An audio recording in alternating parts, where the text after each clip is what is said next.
Blog Talk Radio.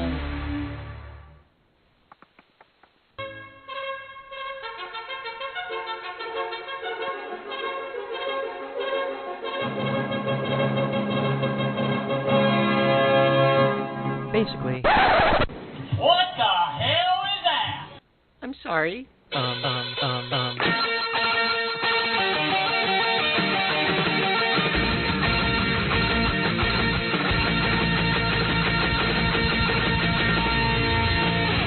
Well.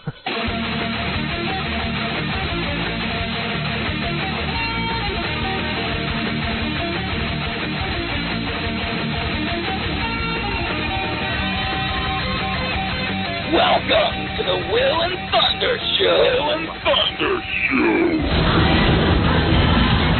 Ridiculous.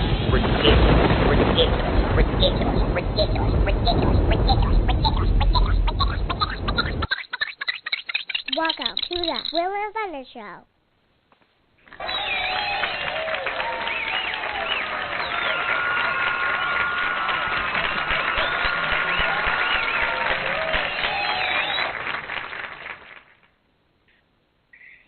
Well, guys, welcome back into another wonderful edition of the Will and Thunder Show. I am Kevin Thunder, and out here somewhere in the time-space continuum, I have William Telltale. Where you at there, buddy?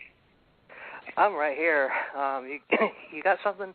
You sound scratchier than normal. Oh, well, I've just been out in the sun all day, so it's kind of, just catching up with me a little bit today. My son he's a competition shooter, and we've been running around for the last couple of days, and I guess it's just the holler and everything, in between matches, well, maybe got me a little bit. Well, it's all good, but you know what? I will never say that anybody sounds bad again. After you've got to hear Scotty Farrell on the bench. He's a CBS sports guy on the sports radio, and he's on at night. I'm not sure exactly what time or whatever, but oh man, I'm not kidding. If he can make it on radio, anybody can. He sounds just like this, but I mean, I'm not exaggerating at all. I mean, you look him up on YouTube, find him, whatever. This is exactly what the guy sounds like. But the funny thing is, kind of like me, but whiny. With a higher voice.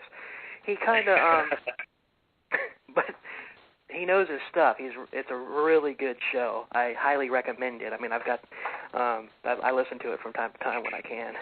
But it's that's the one thing. If you have talent, if you have talent, the voice doesn't matter. But I mean, it's a really big thing in radio is to have a voice, but you have to have the person to go along with it, and it's vice versa. I mean, if you have the personality, you have the know-how, you know the knowledge, and you're a good speaker. It doesn't matter what your voice is like. I mean, there's certain people out there who didn't have voices who made it in radio. Look at Howard Stern right there. He really does not have a radio voice, especially when he started. He's come a long way, don't get me wrong. And I mean, he's come a long way in radio. Hell, he's a king of, talk radio. But what I'm saying is he's come a long way with tone and, his articulation and all that. I mean, he's totally different stuff than he did when he got started. I mean, if you hear Howard Stern now versus even something that he did earlier in this century, like maybe 2001, 2002, right, night and day difference. And by then he was still he peaked back in the 90s, so he's right, the Buttman era. Yeah, but his voice, Baba Booey, his voice still really good. He's better than we are. Well, you know what? There's always something to aspire to be. So I mean, that could be our deal right there. But so that's what's going on with me. There's this competition going on with my son. He's actually doing fairly well in it. We'll see. We got to finish up tomorrow. But I'm coming to you live from the great music city of Nashville, Tennessee. Cool. Yeah, and you're going to be somewhere in Florida. You're going to be somewhere in Florida next week, right? I'll be coming to you live from Cocoa Beach, Florida, so we can do a little summer show, maybe talk about some things going on with summertime scene a little bit. Well, I make everybody jealous. That's our hometown. I'm jealous. I know, buddy. Because I don't get I can't wait. Hopefully I'm going to take some time and see some of our good friends down there and see some family while I'm down there. Well, I just want to say to all the people listening for the first time, Mick James will be on about 10:30, and what we do between 10 and 10:30 is we get warmed up, get into the groove and everything. We call it the shenanigans segment.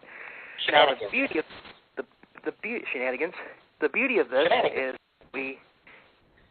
shenanigans. The beauty of it is what shenanigans? We get to kick off the shenanigans segment with a story about shenanigans. Which is awesome. Our shenanigans are cheeky and fun. Yeah, I mean, his shenanigans are cruel and tragic. Which makes them not shenanigans at all, really. I swear to God, I'll pistol whip the next guy that says shenanigans. Shenanigans! Shenanigans! Are you little?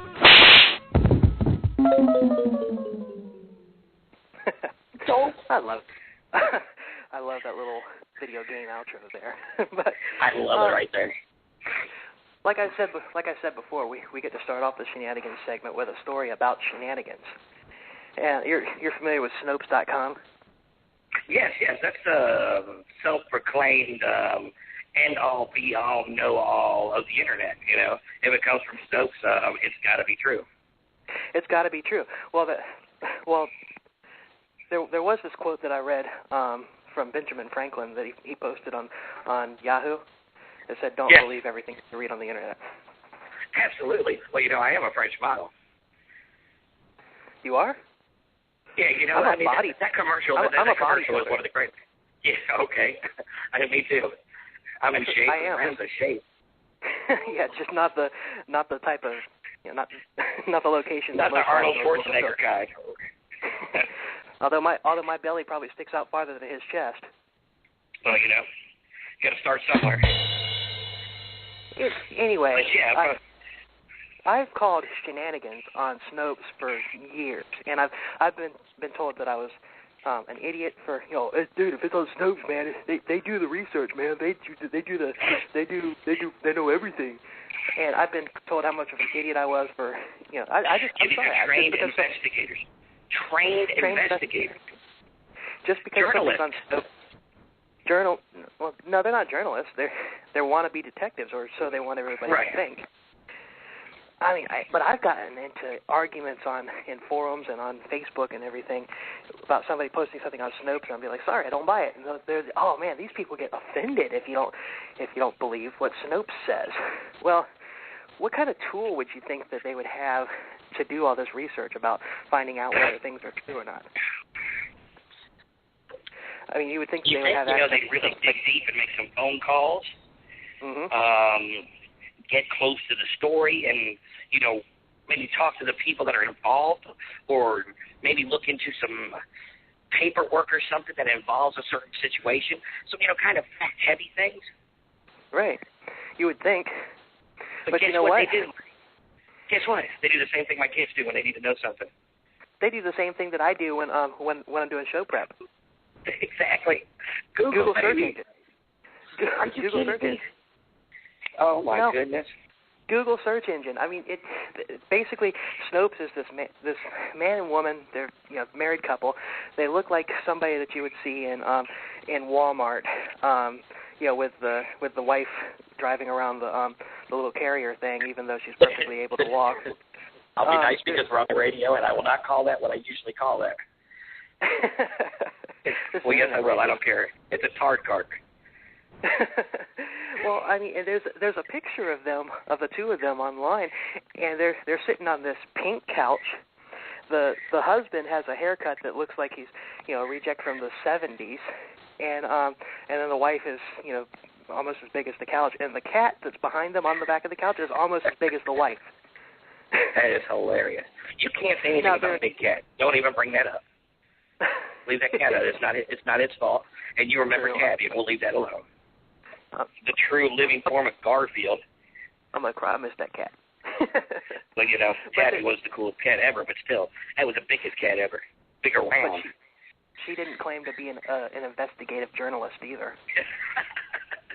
Well, it's funny, you get these people out here who have, especially you get, people with, some wide-eyed, wise ideas on certain things. Anyway, if you go on Google and you look up anything, there's 37 different stories on it, 37 different opinions. Yes, aliens are real. No, they're not real. Yes, they are real. I saw UFO. No, I didn't see UFO. So, I mean, they're not doing anything that we don't know already. And there's no proof and there's no facts to it.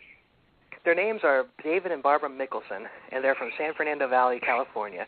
They started the website about 13 years ago, which that makes sense. I first started hearing about it around 2001, 2002. Right. And basically, in 2008, there was a State Farm agent named Bud Gregg, and he had a political sign made in Louisiana referencing Barack Obama, and that made a big, huge splash on the Internet. And the Mickelsons researched this issue, and then they posted their condemnation of it on Snopes. Basically, in their statement, they claimed that the corporate office of State Farm pressured Mr. Gregg into taking down the sign. In fact, nothing ever took place. A friend of Mr. Gregg actually personally contacted David Mickelson to tell him that that wasn't true. Nobody asked him to take the sign down, but they didn't retract or anything. That they just left it be. Right. But it's they never. They said that they would look into it, but the Mickelsons themselves never, in fact, called this Mr. Gregg. So they've also posted stories that they know to be false on there. You know, it's basically politically driven. Basically, it was like if I don't know, give me a big time Democrat person. If I don't know, look, Michael Moore. Michael Moore decided to. Nancy Pelosi, if she decided to make a factual website, and it would be the same thing if like Rush Limbaugh tried to do one of his own. It's all it was. So yeah, so it's highly political. Right, exactly. You know, biased ideas, and everybody wants to be famous nowadays. So if they can hide in the background, I think for myself, and that was my main issue about Snopes. Is I think for myself, and I'm going to research. If there's something that I care enough to look it up online, I'm going to go through the procedure and the work to find out if it's for real or not. Right. I'm not going to go. I'm not going to go to find the needle. You're not looking for. I'm not going to go to the first freaking website that I see. Oh, there it is. It's true. I'm not going to do that. And I don't care what side of the political spectrum the story's from, whether it's right wing, left wing, somewhere in the middle, or what. I don't trust. Especially when it comes to politics, I don't trust anything anybody says.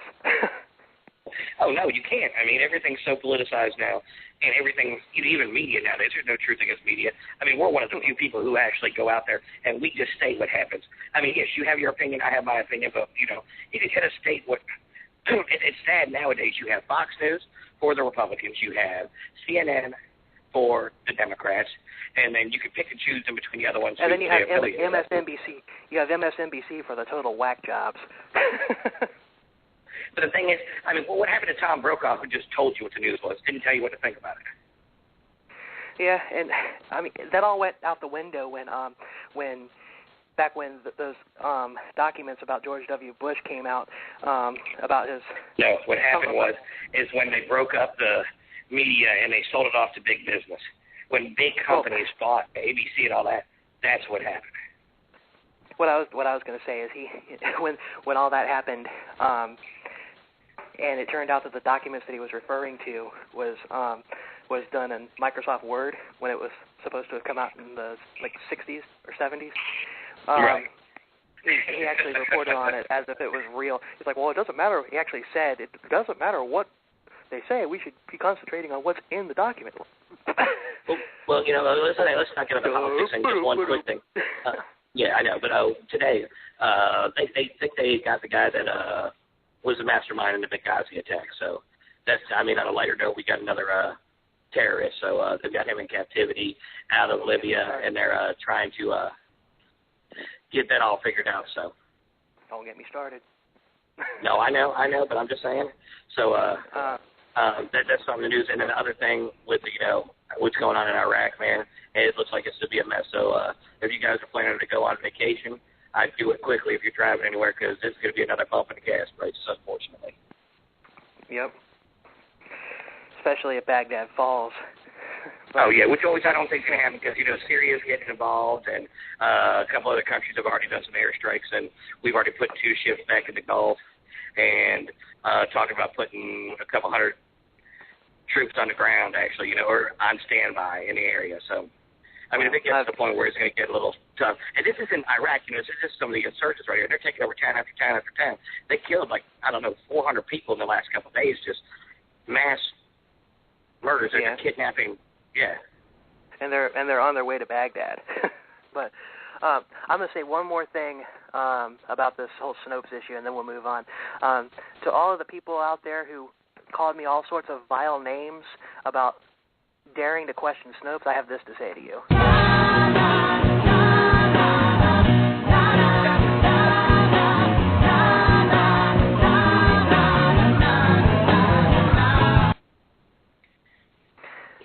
That felt good. Well, you know what that was? Well, you know what that was? Yes, I do. I'll tell you what that was.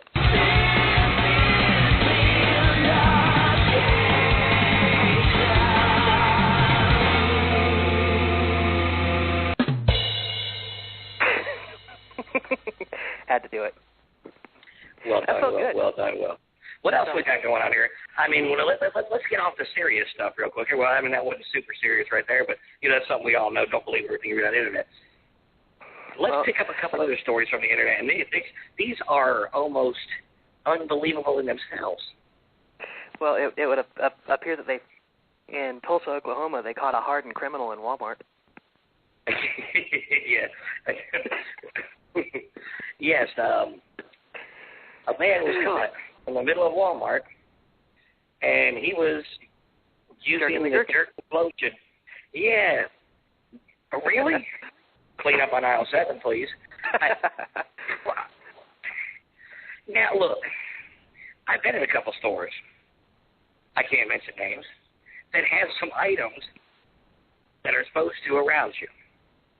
I've never found anything in a Walmart that brought me to the point of wanting to pleasure myself or at least make it so that you couldn't wait till you got home.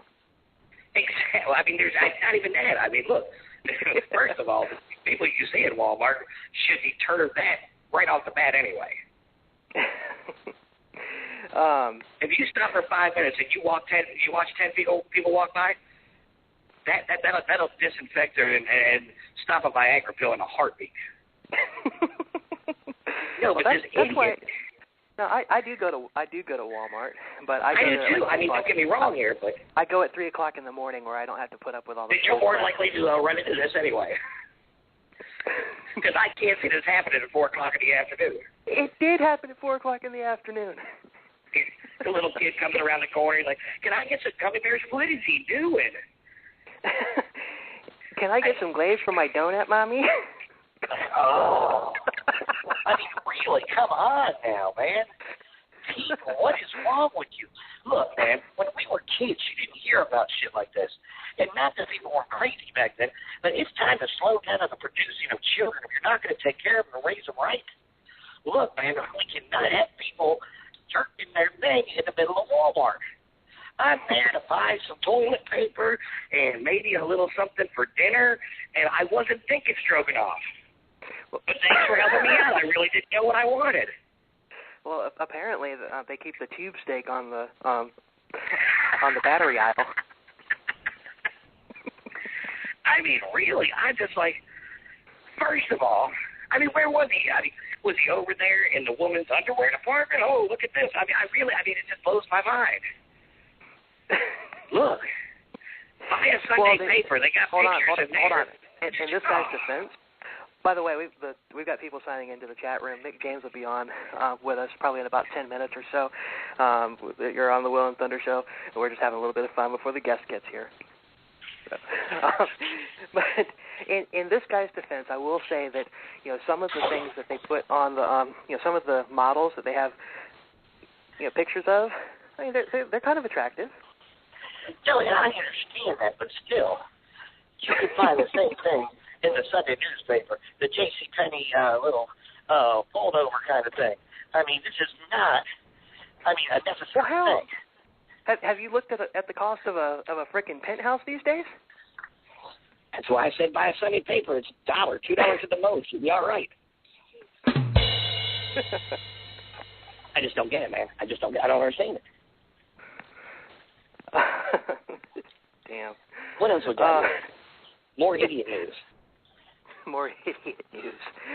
Oh man! In a related story, in Ohio somewhere, there's a man who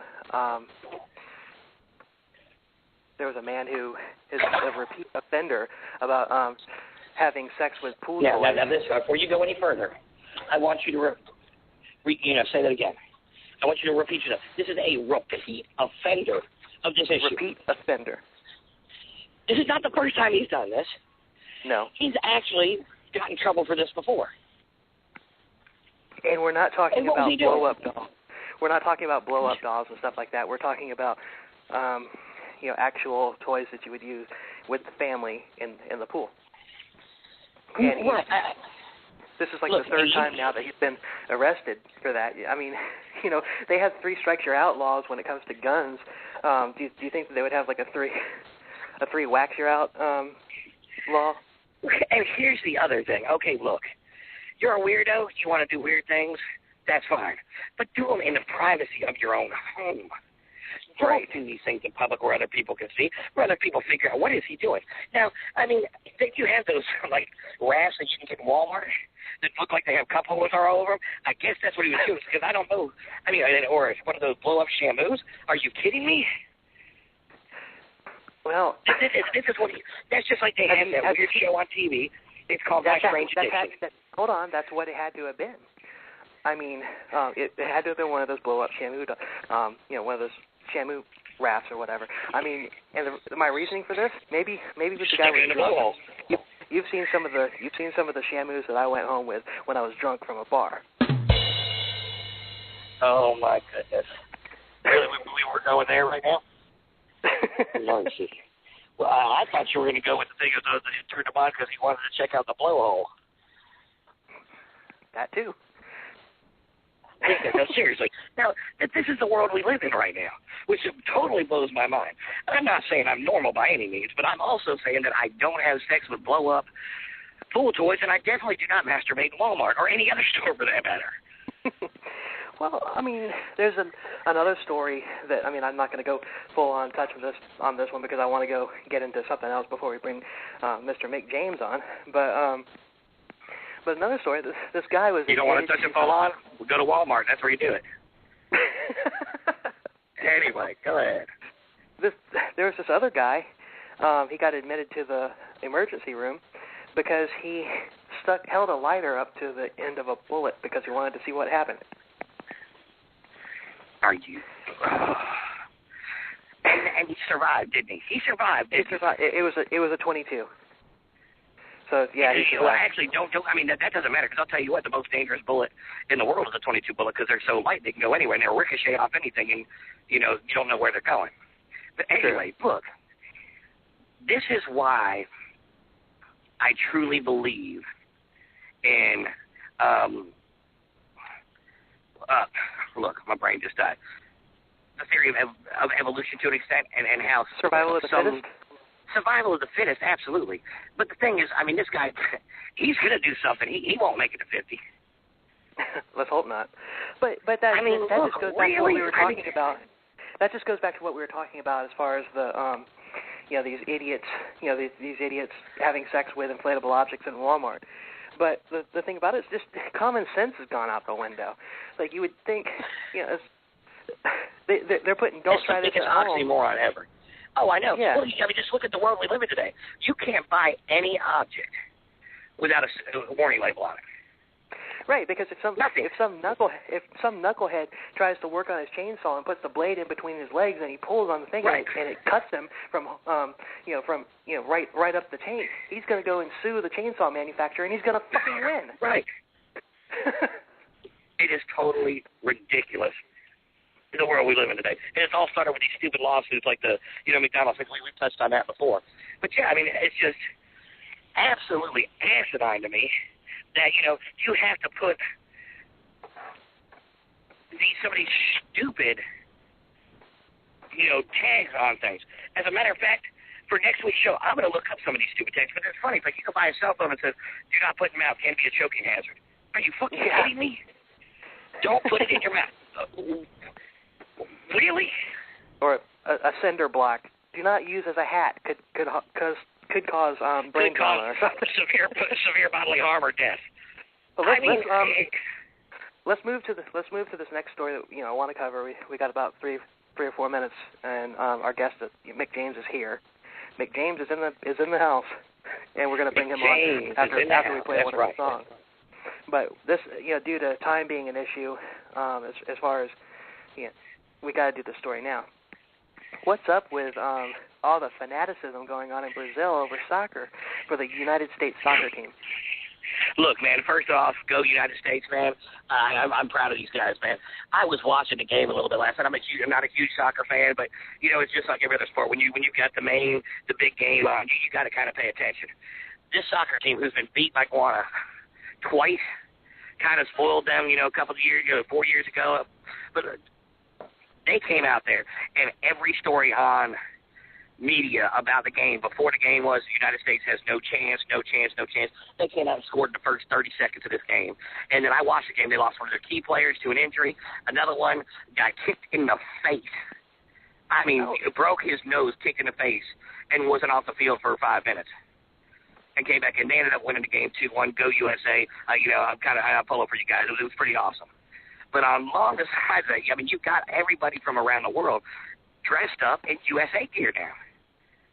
Which is crazy. I mean, you've got like the red, white, and blue Oakland Raiders fans out there. I mean, it's crazy. It's awesome. I actually saw pictures. There were these pictures of these people that had like these crazy outfits like the Raiders fans wear, except they were red, white, and blue. But on a lighter note, that's we got to give kudos to the U.S. soccer team. I had to pull that out real quick. Go USA. But also, and this is this kind of fits in with the topic that we've had going on for the first 30 minutes of the show. So you're going to bring in inflatable animals and masturbation into the World Cup. I love it. It is in Rio. That's where they have Carnival, isn't it, or something like that? Well, there's a Chilean porn star who basically promised that if Chile won a World Cup game, she would have 12 hours of marathon sex with strangers. Just come in, do your thing, leave, next. And I don't know. That just kind of seems like no. Maybe taking it a little bit too far. Look, man. In the back of our minds back there, there's a little phase that runs with, oh, man, one day I'm going to get a porn star. Not that way. I don't want to be number 2, much less number 110. Yeah, that's a train that I do not want to ride, literally. No, look, man. I mean, that's just the cocktail that's being stirred right there is not one you want to drink. No, sir. No. I mean. Anyway, I'm gonna wrap this shenanigans segment up with just one word, ew, and we're gonna be right. We're gonna go ahead and break, and we're gonna come back with Mr. Mick James. We're gonna play you a song of his right now, and that's called "Speeding Like a Fiend." We'll be right back on the Will and Thunder Show with Mr. Mick James. That's what that Chilean girl was doing.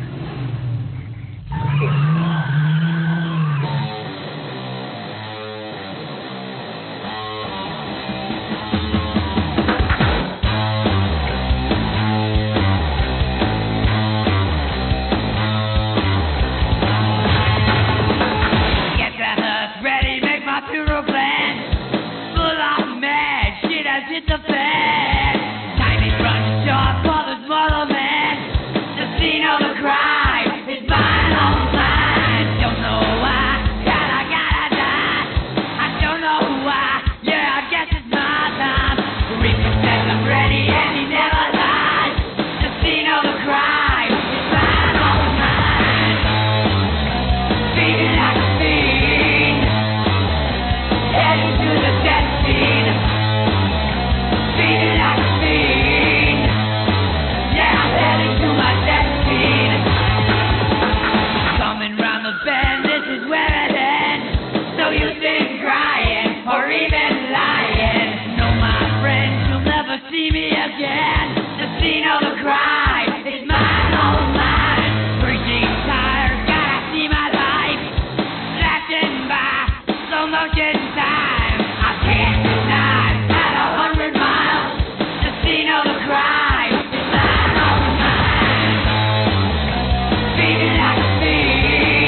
All right, welcome back to the Will and Thunder Show. That is Mr. Mick James from his album Mick James is Dead. What's going on, brother? Hey, how you doing? Pretty good. Welcome into the Will and Thunder Show, man. How you doing, man? I'm doing good. I'm looking forward to it. How you guys doing tonight? You rocking? Man, look, couldn't be better, brother. Could not be better. Great to hear. Yeah, we've been having a pretty fun show so far during our warm up segment. So we're good. We're ready to party. You gotta love it. Kick back a couple cocktails and just get to run the jaw a little bit, man. Sounds like a good time. So, man, first thing first, man, working with Criss Angel, man, that's pretty fucking impressive, man. Yeah, it was cool. I had a good 11-year run so far. Did some great stuff, some good music, a lot of stuff for the TV shows, for his internet stuff, and for his Vegas show, and it's definitely put me in a nice position to do my own thing now, and, very, very proud of all that stuff. Yeah, man, it was cool, man. It must have, just the experience there a lot. I mean, you did the Vegas show with them, the Cirque du Soleil. I mean, that's pretty good leg up right there to get things started. I mean, you've been playing for a long time. I know you're an engineer. You're doing a little bit of everything in the music business. Yeah, definitely on a lot of different ends of it. I write a lot of music for a lot of TV shows and a lot of movies and things like that, and starting to venture more into acting myself and with a movie I got coming out that's a part of my project. And I've been doing all kinds of aspects in the business. It's not just being an actual musician, but I'm very excited to actually get out on stage again real soon. So, it's all hand in hand. Exactly, and there's nothing like that actually being out there. I mean, even if you're in just a little bar playing for 50 people, or you're out there playing a big time right there, there's just something about having a guitar in your hand and doing it live, and being a part of the music, not just writing it and having it. It's great, be watching a movie, be like, oh yeah, that's my stuff right there. But when you're actually right there performing it, there's no other feeling in the world that even compares to it. Oh, definitely. I mean, I love being in the studio. I'm in the studio hours on end, but I got to be honest, getting out, getting in front of the people and playing and getting the initial reaction is nothing like that. There's no high. There's no drug equal, I'd say. Oh, I agree 100%, man. There's nothing like it, man. And that's what you feed off right there. And the first time you get that feeling and that recognition, you see somebody in the crowd, it's like, man, you see that look on their face, you're like, this is what I want to do for the rest of my life. Yeah, for sure. And I've been doing it all my life, and I can't see doing anything else, Well, I hear you, brother. I hear you. The album that you have out, Mick James is Dead. Now, explain that to me. It's I reviewed it. It's a concept album of sorts, and but there's also an actual movie going along with it. I mean, I saw the 6 or 7 minute video that you have out for Speeding Like a Fiend. Now, is that just a segment of a much longer movie that's coming? Well, that's just a movie teaser. We did that just as a video, as kind of like a movie teaser, but we're looking to do, the whole project is based around the story of a movie. And it's going to be done as a real movie with real movie producers and the whole thing. The video was just to give a little taste of a setup of the story, if you will. That was like a 3-minute intro, little teaser of what would really be like a 15-minute scene in the movie. Basically it's a concept record. It's everyone keeps asking me, why is Mick James dead? Why are you dead? And yes, it's a movie idea that came from talking with a buddy of mine that we ended up calling the project Mick James is Dead. And it just sparked all this, song titles and lyrics and whatnot. Next thing I knew, we had a story going on. Started writing a script, and we have interest to do the movie right now. We're working on that. It's going to take a little longer, unfortunately, but we do have really good interest, and the script is done, and very, very excited to get that going. So the CD itself is like a mini soundtrack to the actual movie, if you will. So basically, it has like little dialogue pieces in between the songs from the script, telling the story. So if you listen to the CD from beginning to end, you'll get a sense of kind of like a story. I loved your review because it's your take on it. Everybody has a little different take on it and understands it a little differently, and they will do that until the actual movie comes out. So, gotcha. it's vague for now. How far off was I? I mean, I don't need details, but just tell me. No, well, it was good. You had some close? good insight on it. I got to say, I like the review. It's definitely good insight. But there's a couple of things that it's kind of funny how people perceive things. But you're close. It's really not about that. It has an actual storyline completely different. But it is about basically a rocker. Everyone's known me as Micky James throughout the years.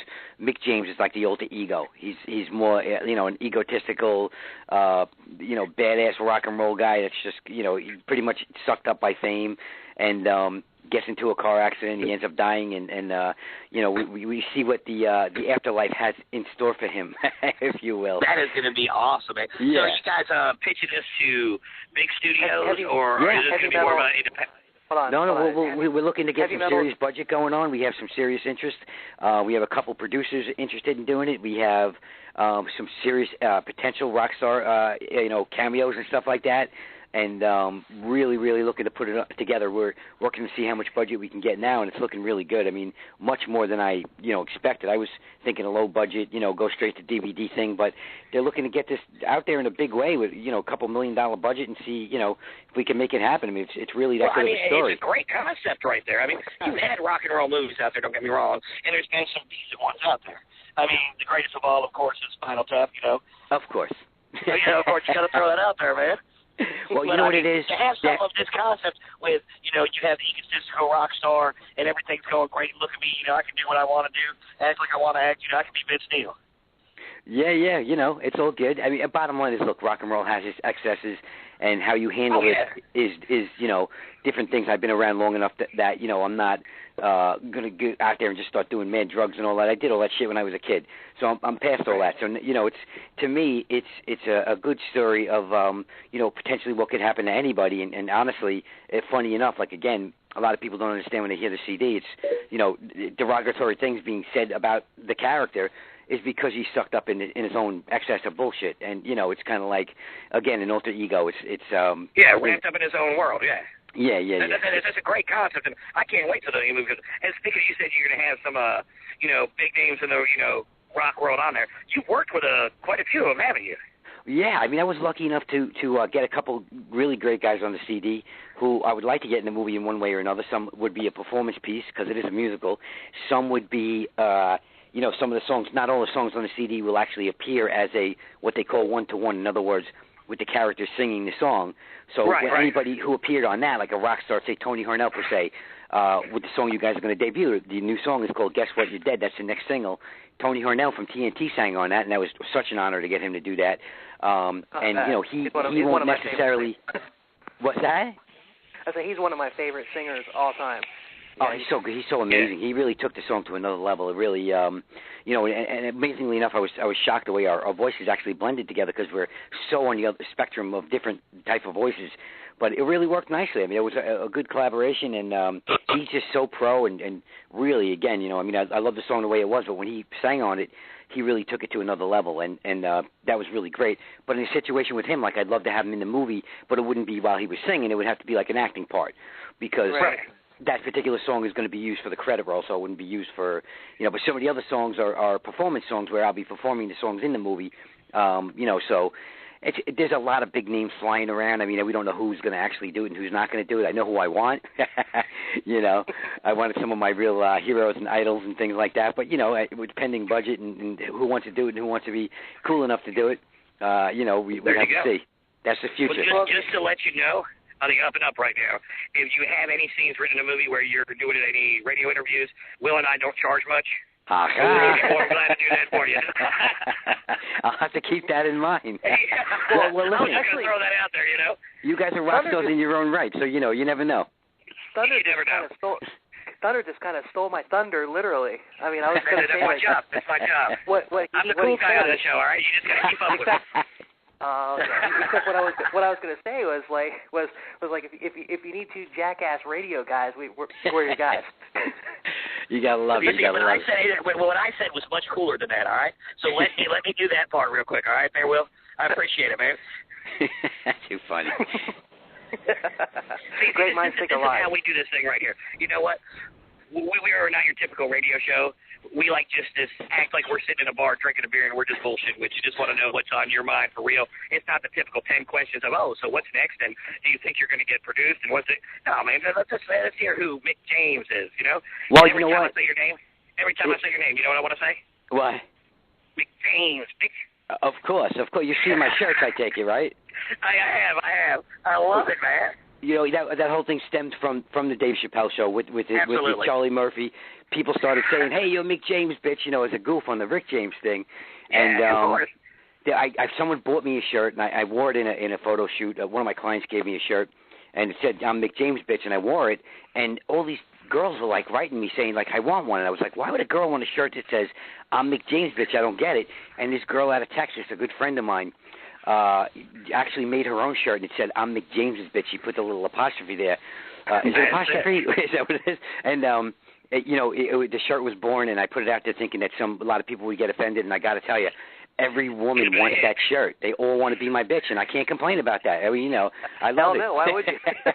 Well, here right now is our little public service announcement for all these kids that are listening tonight. Punctuation matters.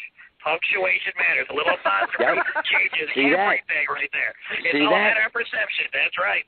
It's just that little fucking mark changed the world, you know? That's right. It's a little mark. I mean, it's like the Nike hashtag, man. Come on now.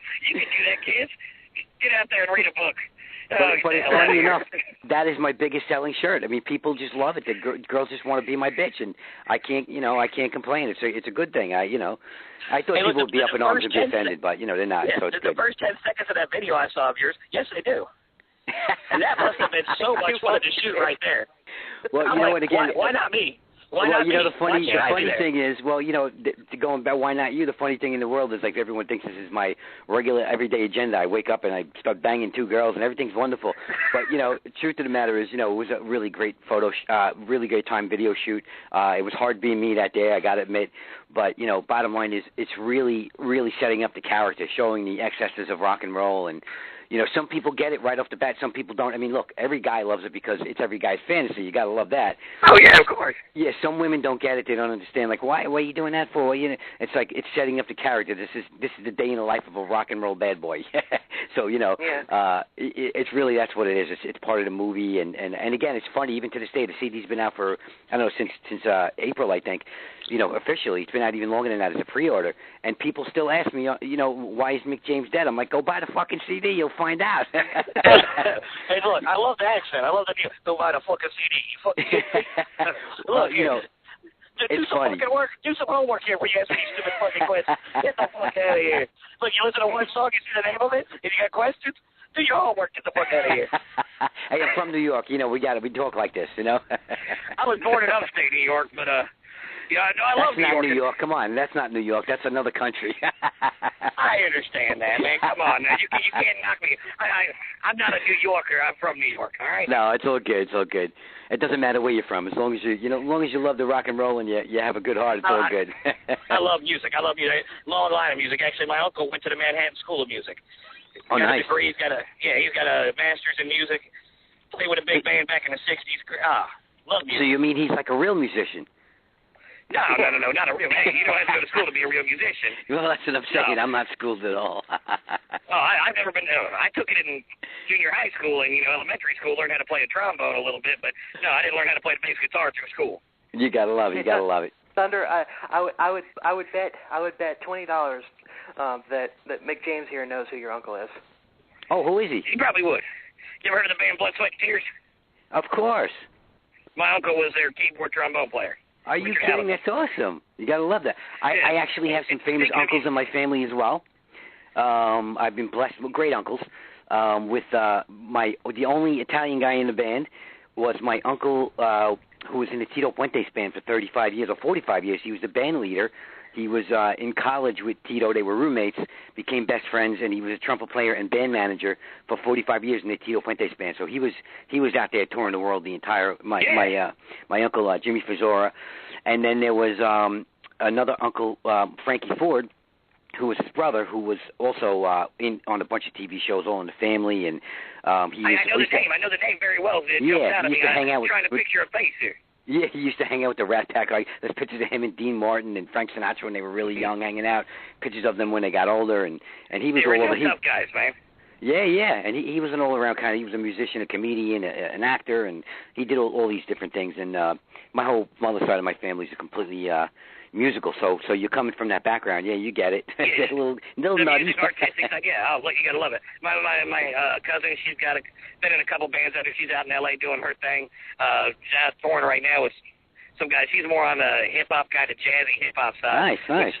Which is cool. I mean, not my type of music. I like a little more, rougher, raw kind of rock and roll side. But I mean, good music's good music. I mean, yeah, I do it all. I actually do a lot of hip hop and R&B and pop stuff as well. And looking to get more into that. I write songs for people, so it's like whatever they like. And I do like all kinds of music. I think that's one reason I've been somewhat successful in the behind-the-scenes writing thing, because I kind of like a lot of different types of music. I don't just like, for me personally, I couldn't see doing anything other than what I'm doing, like a rock industrial kind of, heavy rock thing. That's what I personally like to do, and my voice leans towards. But writing music, I can write anything. I love everything from southern rock to hip-hop and R&B, really poppy stuff. I mean, I dig it all, To make money, you got to be versatile, especially when you're working for the film industry. Or like my uncle, when he got out of Blood, Sweat, and Tears, for years he worked in L.A. doing jingles for commercials. I'm sure there's big money in that. He's smart. That's the way you make money in music. There's no money in being in bands unless you make it huge. I mean, he did. But yeah, it's always the songwriting thing is big if you can get into it. And I was lucky enough to get the opportunity to work with Criss, and that opened up a lot of doors to place music on a lot of other networks. And it's been good in that aspect. Like a lot. Your resume is unbelievable right there. I mean, with the Criss Angel, with MTV Cribs, and all that. I mean, it's huge. Yeah, it's constantly growing. There's always new shows that are being added. I got to ask a question. One of the things that, in your bio that wasn't really all that clear was you did something with CBS with the NFL having to do with the New York Jets. What was that? Well, what happened was I place actually a lot on CBS. I place on a lot of sports, not just Jet games, but all football games. Like anything on NBC and CBS, I place on football games, a lot of basketball games, March Madness, all that things. But the reason that was put in there was because the Jets, when they were in the playoffs, I don't know how many years ago it was, maybe 3, 4, maybe even 5 or more years at this point. I don't even know. I don't really follow sports that much. They were in the playoff game, and that's one of my songs was used, during right before the commercials and after the commercials a lot. And it was really exciting because the funny story about it was I was in L.A., and I was in NAM, and I was coming back from NAM, and I was a layover somewhere. I don't even know where it was. It might have been Texas or something like that. And I got off the plane, and my phone was blowing up like crazy. My brother, my friends, like 20 people were calling me, and they were saying, and I couldn't get reception in the airport. Then I went to a restaurant, and I'm sitting there, and I'm talking to some guy, and he was from NAM as well, and we're having this conversation about what I do and what he does, and we're talking, and right above us, the Jet game is on, the playoff game. But the sound was off because it was in like a restaurant bar kind of thing. So we're talking. Finally, I get reception. I turn my phone on, and all these messages. Did you hear it? Did you hear it? They played your song on the Jet game, the playoff game, blah blah blah. And they were playing it over and over. And I was right underneath the game, and I didn't hear it because the sound wasn't on. So it's just funny. I'm sitting there, and the Jet game's on, and they're playing my music, and I had no idea. So luckily other people caught it, and they got to see it and got a thrill out of it, and that was pretty exciting. But I've also did like World Series stuff. I mean, not World Series, Super Bowl. We did a big piece on the Super Bowl, like a 1.5-minute piece that we got through NBC. Which Super Bowl? I don't remember. It was like 4 years ago. I'm not even a fan. I got to be honest. I'm not going to lie. I'm not a big sports guy. But I think it was CBS actually hired me and another guy, a buddy of mine, and we got a 1.5-minute piece that was put on, and it was about the history of the NFL from day one to now, and music that reflected that period. So we actually got a 1.5 minutes, and if you think about that, people pay millions and millions of dollars for like 20 seconds with commercials. So it was a thrill, I mean, that was pretty exciting. You get paid to do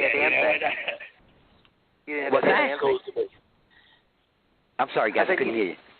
That's all right. It happens when we've got everybody that's on the show in different places. But I was saying that you didn't have to pay a damn thing, and you've been playing on the Super Bowl. Yeah, I mean, it's pretty, exciting. Again, like I'm not a big sports guy, so, but it's just to know that your stuff's being played, and I mean, there's millions and millions of people hearing that, So it's pretty exciting. I mean, that kind of thing. And even March Madness is a big, huge basketball thing every year, and they use so many pieces for that. They constantly use my stuff. I think I placed like 71 times last year on sports things, different sports shows. So it's pretty exciting, Oh, absolutely. That's awesome. That's awesome. So this, okay, got derailed there. I guess it was you have mail. You gotta love it. Derailed there for a second. Let's go ahead and take a break and let's play that new song. Oh, great! Do you want me to set up a little about the song, or? Please. Yeah, go ahead. Give us a little setup on this real quick. This is a song called "Guess What You're Dead." This is a song that also features Tony Harnell from TNT. If you guys remember him from the '90s, I know you guys were saying that you're one of your favorite singers, and he's actually doing a reunion tour right now all over the world, which is very successful at packing people like crazy. But the song itself was one of the songs that once we came up with the title, I originally wrote this song for somebody for hire. Somebody asked me to write it for a movie they were making. I wrote the song, put it on the side. It was one of the first songs I ever sang on, and I didn't necessarily think of using it as my own song in any way, shape, or form. However, when this title, Mick James is Dead, came into play, the song itself, this song sparked a lot of the idea for the movie. So it's a very pivotal song in the actual, ended up being a very big song in the movie and a very big idea for the whole entire concept. So, again, it's vague. People hear the lyrics. They're not going to get everything in one shot. But it gives you the tone and mood of it all. And I hope everybody digs it. Well, that's nothing. That's really nothing to be ashamed of, or ashamed is the wrong word, but worried about is the right word. I've been a Queensryche fan for a couple decades, and I still don't know Operation Mindcrime completely.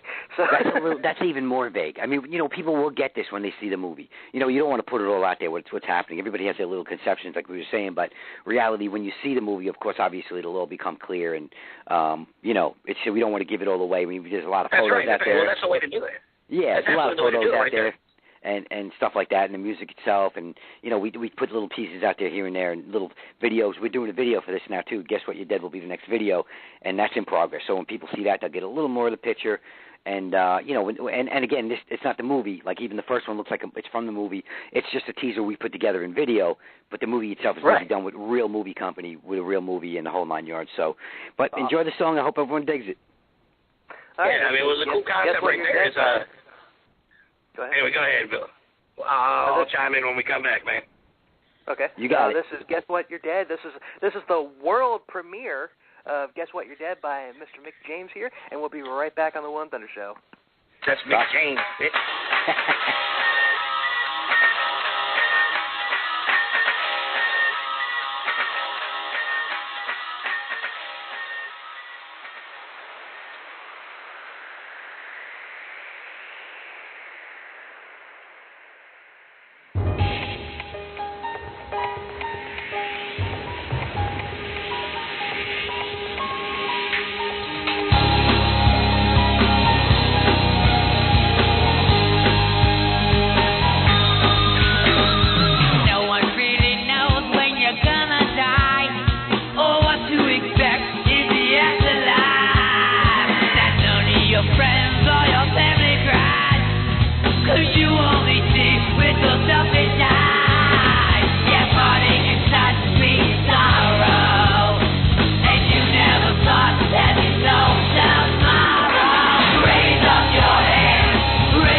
And welcome back to the One Thunder Show. That, of course, is Mick James and the song "Guess What? You're Dead."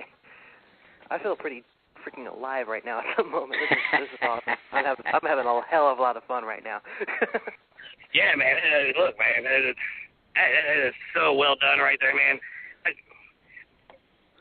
You were talking about how you guys get the vocals together right there, and it matches well together, man.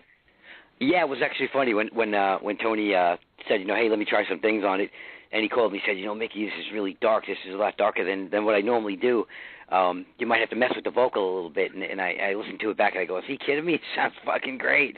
I loved it. And yeah, that's I really awesome, didn't. Man. Yeah, I didn't have to do much to it at all. I just kind of mixed it the way I wanted it, and it really, really, it sounded great. It really was a thrill again. And like we talked about earlier, there's some other guests on some other songs that are just, really, really an honor to have these guys on. It meant so much to me that they believed in it enough and saw me as a viable player to actually get on it. Well, yeah, you've had Tony Harnell, you've had Snake Sabo, which yes. I respect the hell out of Skid Row and everything. Great guy, great player, yeah. One of my favorite bands back in the day, man, was Skid Row. Sure, It's just a powerhouse they had. The combination of the music and the vocals right there. And to this day, I would still throw in the original Skid Row or like Monkey Business. When they came out with that was just like, great preemptive of like Alice in Chains right there. You got to kind of some real heavy, but with melodic vocals. And I was like, what the hell? God, love it, man. Yeah, they're definitely good stuff, and they're still out there doing their thing. They just did the Donington Festival in England. They I think it was like 75,000 people. They're out there doing great, and he's such a great guy for doing that out of his busy schedule. And same with, we also had Bumblefoot, who was from Guns N' Roses. Yeah. And he, I was very excited. Bumblefoot not only played with Guns N' Roses, he also toured with Tony Harnell for a while in the yes. What the hell is the name of that band? That's I can't remember, but yes, it was Tony Harnell's The side thing. The Wildflowers? Yeah, something like that. The Wildflowers or something, yeah. And really cool stuff, acoustic. Mm-hmm. And he was just, he was so great as well. He did such an amazing job, and again took the song to another level. That's a song that's down further on the CD called "I Can't Get No Rest in Peace." And again, what an honor. He was coming off the road in between doing like massive, festival shows and stadium shows with Guns N' Roses, and then he laid down a track in between on his time off, and I couldn't be more thankful of that. He was such a humble guy.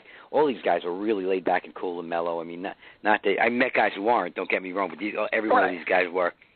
Well, that's some of the people who remember where they came from. They remember being the guy outside.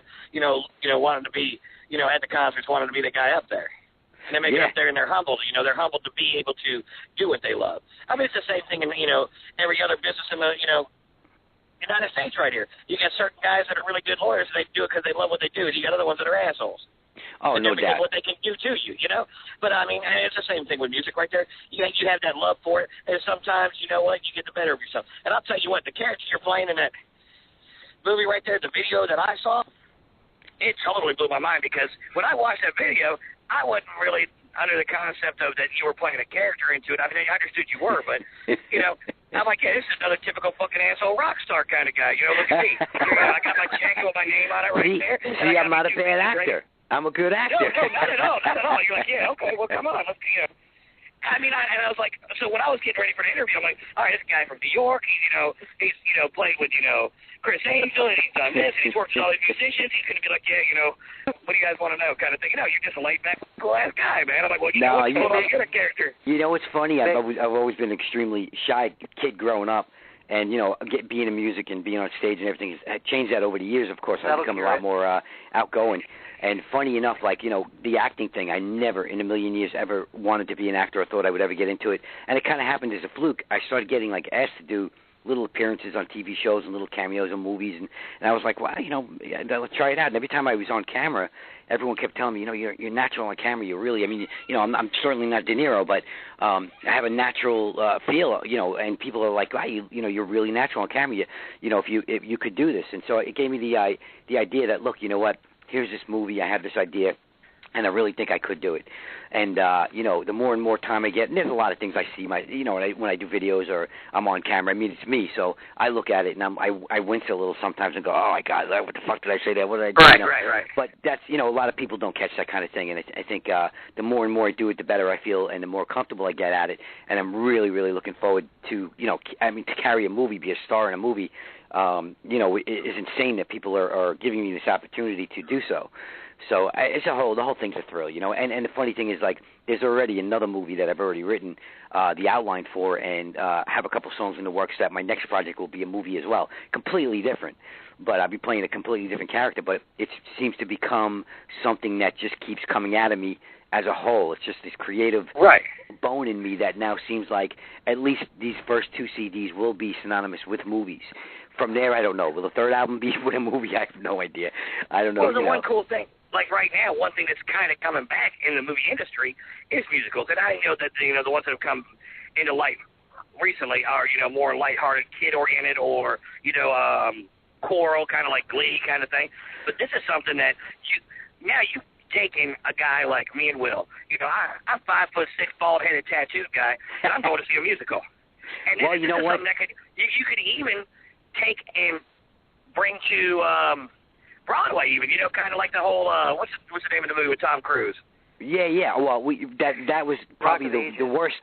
Rock of Ages. Yeah, that was probably the worst example. But truth is, but you know what I mean. Yeah, exactly. No, definitely. I mean, there's talks about putting this into a Broadway situation as well.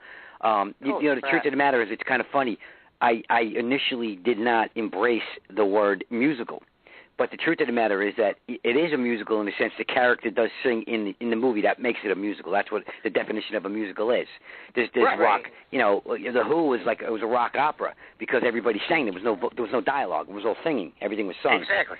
Then you got like Pink Floyd The Wall, which is another historical movie, which didn't have any dialogue in it. It just was all telling the story through the songs, which is amazing. But it's not necessary. But I guess it's a musical in the sense that the character sings in the song, and that's or maybe not even. They just kind of show them acting while the songs are playing. But there's all these different types of things out there. But I'm okay with it in the sense that it's a lot like per se Rocky Horror in that sense of things. Which is one of the greatest movies of all. I remember being a kid, man, and where Will and I grew up, there was 3 or 4 different theaters that you could pick on a weekend in our, hour drive or how you do the circle, and you found 4 or 5 theaters that did the Rocky Horror with the live action, and I mean, it's crazy. And it was a very underground thing that came up. But I mean, the thing for me is it's like that in a sense, but completely different, obviously. But it's a dark fantasy thriller. Really. Yeah. So in reality, it's a musical because the character does sing in the movie. So, if that's what it's got to be called. But if you look at the past and everything, look at the Phantom of the Opera. How dark was that? Sure. In all reality, one of the greatest, and that's a true musical. I understand the difference of what you're talking about. But I mean, how is it to feel? You're from New York City, the home of Broadway, the stage of the live stage, the home of Broadway. Sure. And if you started out with a concept, and you started with this album, and it comes to a movie, and if your idea was to become a Broadway sensation, I mean, it must be kind of cool. I mean, like, look, I'm a guy from New York right here. I'm just this little Italian guy who started playing music, and all of a sudden, well, look where I'm at right now. Well, I mean, you know what? That's the American dream right there. That's where you're going to take little kids who don't know what they want to do, and they're going to pick up a guitar. Sure. I mean, it's all the possibility to be developed. I mean, there's no doubt. I mean, the first thing that I'm very happy to say right now is the live band, the musicians have been picked. I mean, on the CD, I played everything except for, and I have to mention my buddy Bobby Rondinelli also played on the record. He played 4 songs on the drums. For anybody not familiar with him, he's played with everybody from Black Sabbath, everybody. Blue Oyster Cult, Scorpions, Aerosmith. He's played with everybody. So to have him on the CD, and he did 4 songs, was really like a thrill. And he's a local guy here in New York, and he's in my studio all the time because he gets hired for a lot of stuff and uses my studio as his studio of choice, which I'm very proud of. And so, him being in the studio, I had him playing the songs that were literally nothing but a click track and, a couple of little tiny pieces, and I'd be like, can you play to this? And you didn't even know what he was playing half the time, and it still ended up coming out like ridiculous. And, big honor. But, on the CD itself, besides drums, I played all the instruments, besides the special guest. So it took me a minute to kind of get a band together. Now we started rehearsing. It's going to be a 3-piece in me, a guitar player, bass player, drummer, and myself. I'm going to potentially play guitar on occasions, but for the most part, I'm just going to be singing. And it's really going to be exciting because we're talking now with a bunch of different people to get me on the road, and we're looking at some pretty major touring. I don't know what or where yet. There's nothing solid booked in stone, but that's definitely happening. The live band is in rehearsal mode and looking to bring this to the stage. And when we do, it's not just going to be a regular show. It's going to be the show. It might be modest at first, but pending, if it's a warm-up for a national tour, I mean, you can't do your full show, but we will be doing a version of, if you will. So it's going to be really cool, Awesome. Before we continue, I gotta get a little shout out here. I don't know if I told you this when we spoke on the phone last week. Actually it was a couple weeks ago when I booked you, but I'm going to make a YouTube podcast out of this, and with a slideshow that goes as as people are listening. Goes along with it, yeah. Yeah, I used the 4 pictures that you sent me. Yeah. But there's a lady who is a friend of yours. I don't know if you know her personally or if she's just a really big fan. But yeah. I found literally just about every picture that I needed on her Facebook page. And her name is. Do you want to take a guess at who it is? Is it Felicia? No. Nair? Yep. Yeah, well, both of them actually helped me a lot. They're not just fans; they also really helped me behind the scenes, post a lot of stuff. One's in Puerto Rico, one's in Argentina, and they've just been, the beauty of what I've been very blessed with is having fans all over the world who have been so amazing to me. Some of which have become part of my team. Like those two, who've been doing various different things, posting different things.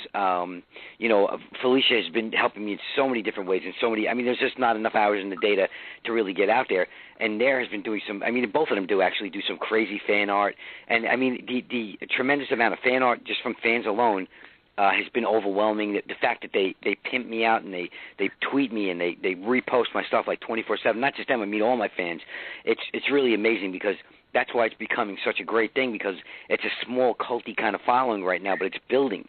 We're getting anywhere from 150 to 250 people a week on my fan page because these amazing fans and friends and some of them that have now become part of my team have really been, posting my stuff everywhere. And it's ridiculous. I've had people come up to me in the supermarket locally here, and, I've been living here in the same area for forever, and it's people come up to me hey, you Mick James? And I'm like, yeah, how do you know who I am? They're like, oh, you're all over the Internet.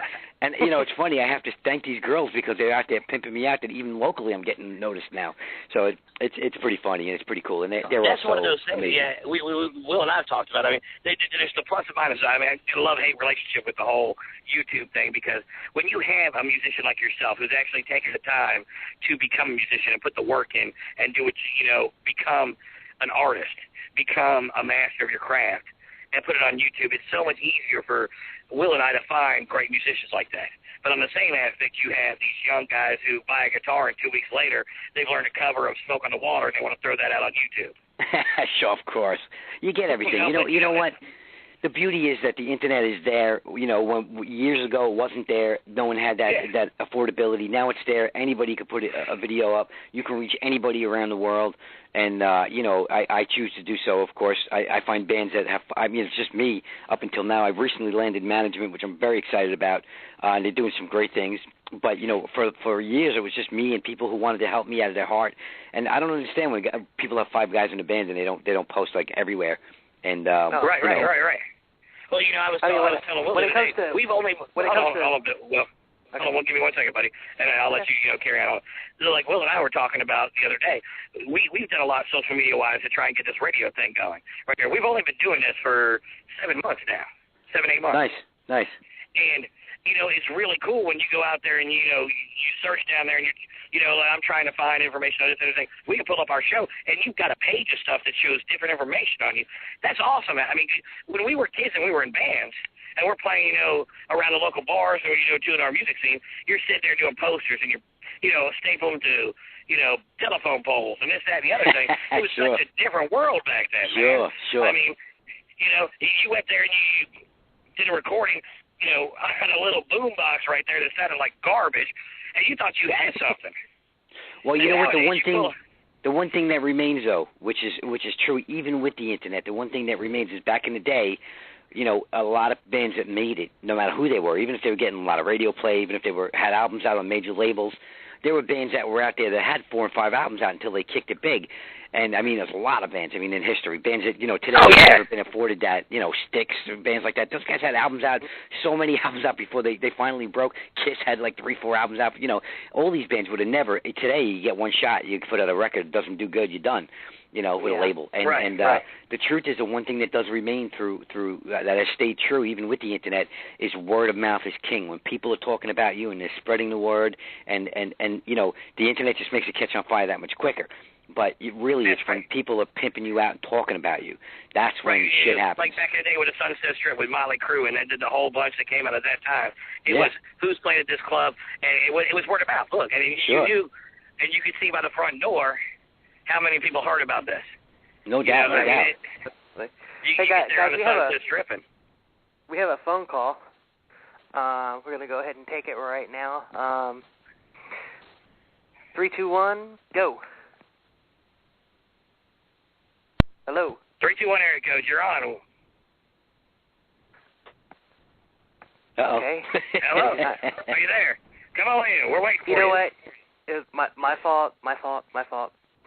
There's somebody listening on the phone. There's somebody listening on the phone, and it was my fault. Well, that's all right. Well, thank you for listening, and hit the one button, man. Come on in. Come talk to us a little bit, man. Be a part of this thing. I'm sorry. That was from Will, are you talking again? Are you talking again? Oh, I just heard you. I'm gonna Anyway, no, I'm just kidding. But anyway, the one good thing about social media, man, is it does, it keeps things going right there, man. It does. But on the other aspect, there are a lot of people out there who don't put the work in anymore. You got these kids out there who will put a band together and they'll play a little bit in the garage and they'll throw a couple songs together and throw it on YouTube. When we were kids, 20-plus years ago, you'd go out there and you'd go in the garage, play your music, and then you'd take it out. You'd take it out somewhere, and then try and pay your dues and sell it to everybody so you can get that word of mouth kicking. Sure. And, it was awesome, man. You gotta love it. Absolutely, man. So are there any sorry about that. Are there any other bands that I know you were telling me that you started off as a bass player. Are there any other? Yeah, Thunder here. Is awesome bass player, and he feels he doesn't get enough respect. But no. It's just a bass player thing, You're in the background. Come on, we know all the bass players get laid the most. Come on, tell them about it, Thunder. Come on. We got look. We got better fingers and better rhythm. It's just the way it is. They're just haters, The bass players get over women. Come on. But here's the way. Here's the way it works right here. Yeah, the guitar player can show out for a couple seconds at a time, but a bass player is steady. He's got better fingers and better rhythm. It's simple as that. There you go. Yeah, but the singer can use his tongue that drop. The singer can use his tongue for like 3 hours straight. Okay. Oh, whatever. Drink some milk. What were you saying? Well, ask the question. Are there any bands that you might have played with in your early days as a musician that are that have made headlines? Not really. Most of the bands I was in were just local bands and stuff like that. The last band I was in a band with my brother for years. And we toured all over Europe, and we did like 5 different countries in Europe, and we did some stuff in Canada and different places like that. And the biggest claim to fame with that band, it was a band called Earth Eats Dog. We had it was a funky rock band. We had a great following in Europe, and we had a great time in Europe. Sold a lot of merch, packed a lot of clubs. We went there like 3 times. We played in Czech Republic, Poland, Belgium, Holland, mostly Germany. Like I was saying, Canada, just the Virgin Islands we played in, all over, different places in the States and stuff like that. And, we did a lot of good stuff, but what really happened was when we never really disbanded. We still do shows here and there. It's me and my brother and the other guys in the band became brothers. We same guys for close to like 10, 15 years or whatever it was. And, in the last 5 years or so, I've been doing my own thing. So everybody's kind of joined different bands and whatnot. But the test of reality is a lot of the music I place on TV shows is Earth Eats Dog material that me and my brother had written. So it's not just stuff that I do. It's a testimony to say this was a great band. It should have got signed, but too many industry people got their heads in the ass and didn't catch it that we were out there doing all these things on our own, and we had some great songs, and networks are picking these songs like crazy to be on TV shows. And, it should have got a deal, but it didn't, and that's the way it goes. You kind of move on, and, as some of the other guys started winding down, thinking that maybe they didn't want to do it for a career and they wanted to do it for fun, I was winding up with the Criss Angel stuff and wanted really to do something on a much bigger scale and level. And this is was really looking to take this all over the world. I mean, we're looking to tour all over the world with this thing. So, it's that was the biggest claim to fame with that band. But to this day, that music gets placed as much as my own stuff does. So it's really great. I knew it was great stuff, and everybody else did. If somebody would have gave the band a shot, things might have been different. But that's the way the music business rolls. It's unfortunate. A lot of people who are famous have famous relatives or rich relatives, and it's not an opinion; it's a fact. That everybody from like the guy recently saw a TV show blew me away. Like the guy in Maroon 5. His dad's a millionaire. This guy, all these guys. Who's the country singer? The girl is a really pretty girl. I can't remember her name. The blonde-haired singer who's always crying about every guy she dates. What the hell's her name? You got to know who I'm talking about. It's a big country singer. I know who you're talking about, but whatever her name is. Swift.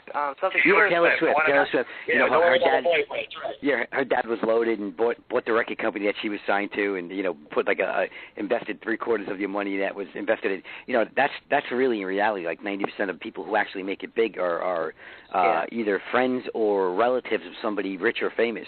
So there's these indie labels, these small labels that are popping up with some pretty big bands, like, for example, Pavement, which we had a guest on, King Shifter. They're ever expanding and everything, and they're living the good life of a rock star at the moment. Sure. However good that is. There's also, not to mention, like, Century Media, another one that signs like a whole bunch of like really big bands. Like Queensryche's toured to signed to that label now. So is the Agonist.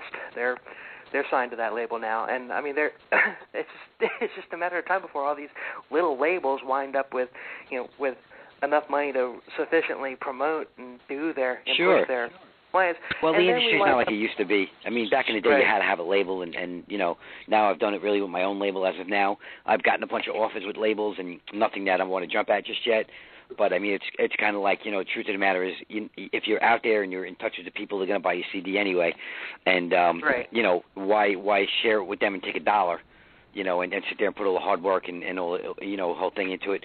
And a lot of bands are indie now, or working with smaller labels. Even bigger artists are working with smaller labels because it's just, the amount of money you make on sales doesn't compare to a tour, Yeah.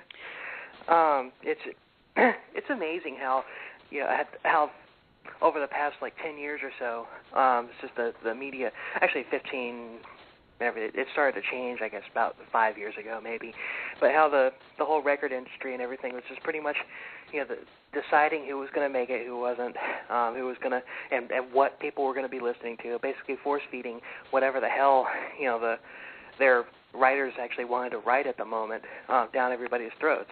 It's ridiculous. But now, people are like, look, no, I'm sorry, I don't want to hear the same 4-chord crap played over and over again with a different auto-tune voice. Sure, of course. I mean, I hate American Idol. I hate shows like that. But whatever. It's just a matter. They're on borrowed time, in my opinion. It's just going to be. Well, it's a different world. It's a different world. People are going to wake up. People are going to wake up.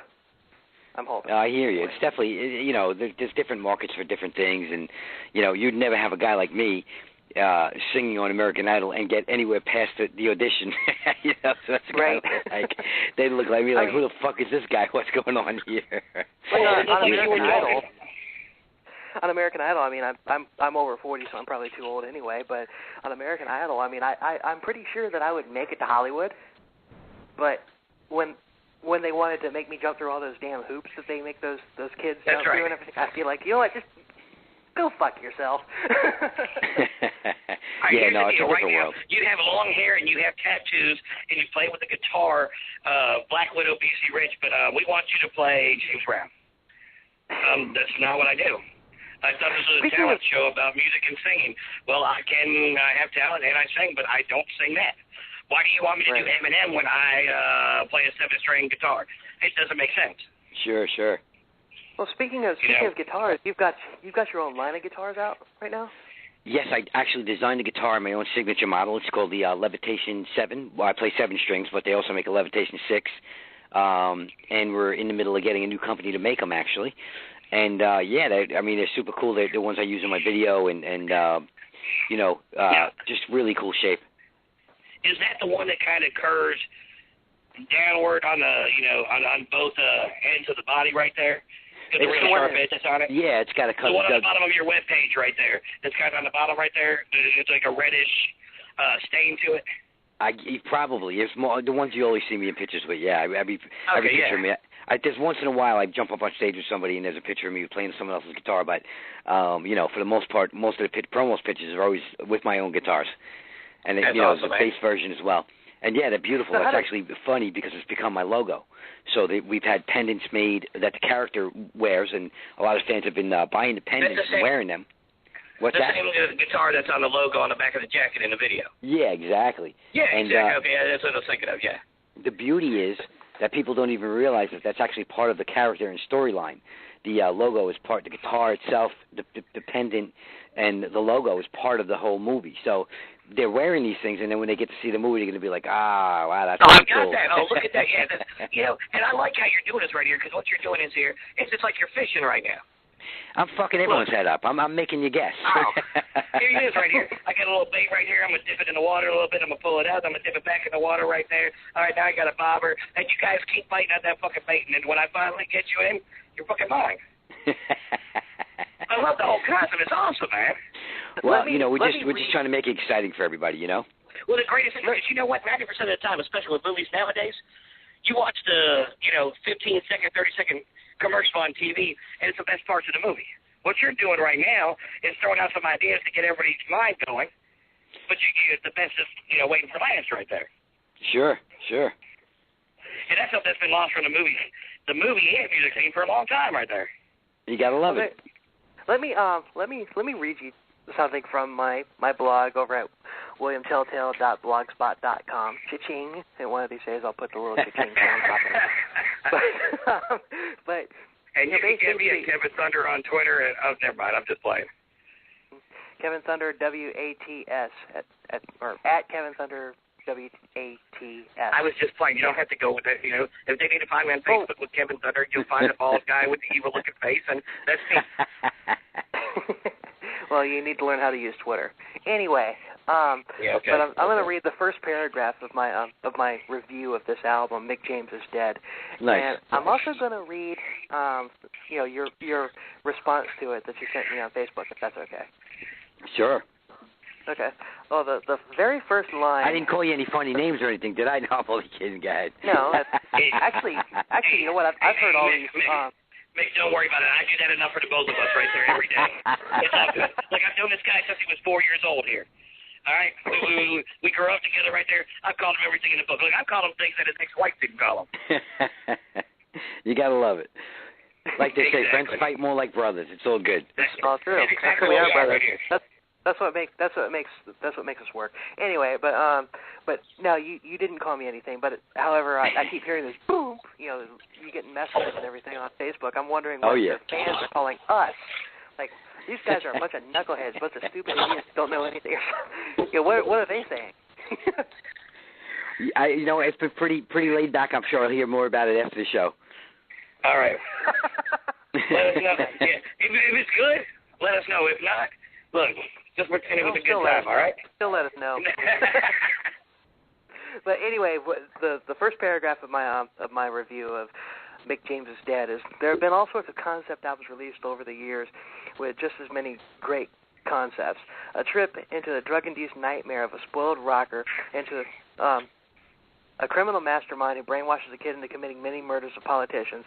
A man who's going through a psychotic experience as he cares for his grandmother, and many more. However, there's been one. there's never been one from a first-person account of dying until now. Mick James is Dead is just that. It's a sleaze rock home video of the artist's tragic demise. And of course, I was talking about Operation Mindcrime. I was talking about The Wall, and I was also talking about King Diamond's Them. Gotcha.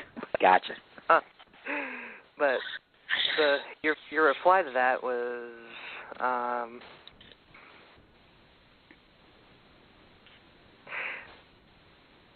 it's somewhere on the internet. What's going to snoop?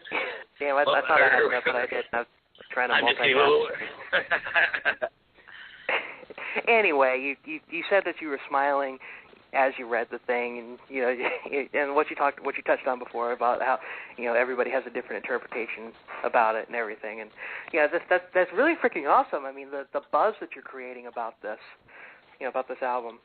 Well, it's been a long time in the works. It's just going on like 5 years now, so it's been talked about and finally coming out, and people still don't really understand the full concept of it until really, again, the movie comes out. That'll be the telltale of it all, Right.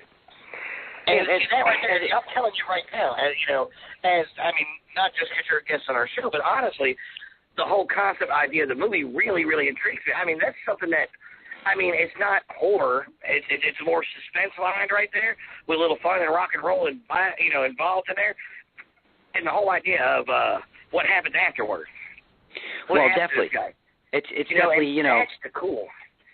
And the amount of things you can do, with the cinematography on the afterlife is endless right there. Nobody knows. So you can put whatever spin. Look at the cover of the album. He looks like a zombie. Yeah, but just look at it. Just think of it, the endless possibilities you have of any kind of afterlife right there because nobody knows. And you can put any spin on it that you want right there.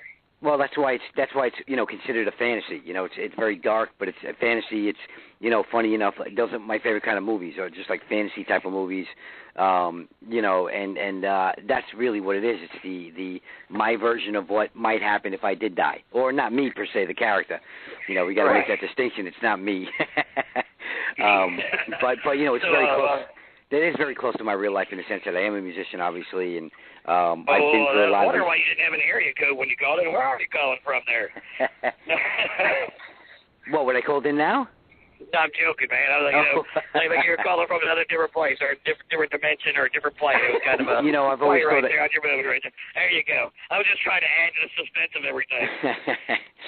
Yeah, no, but it's definitely it's a very interesting story and a very interesting concept, and it's it's got a lot of different twists and turns and a lot of really cool things that happen, and it takes it in different areas and through different emotions, and really, really looking to get it out there and done properly, Absolutely, and and that's what I asked you earlier if this is going to be an independent film or if you guys were trying to go full-fledged on this with the studios and everything. And I really think this is something that would not just through a musician's eyes. They'd love it because you have the insight on the music field, but anybody would enjoy that movie right there. The whole idea of it, here's a superstar, whether it be a musician, actor, whatever, you're going on the musician side of it. After they pass away, when you think that you're bigger than God at times.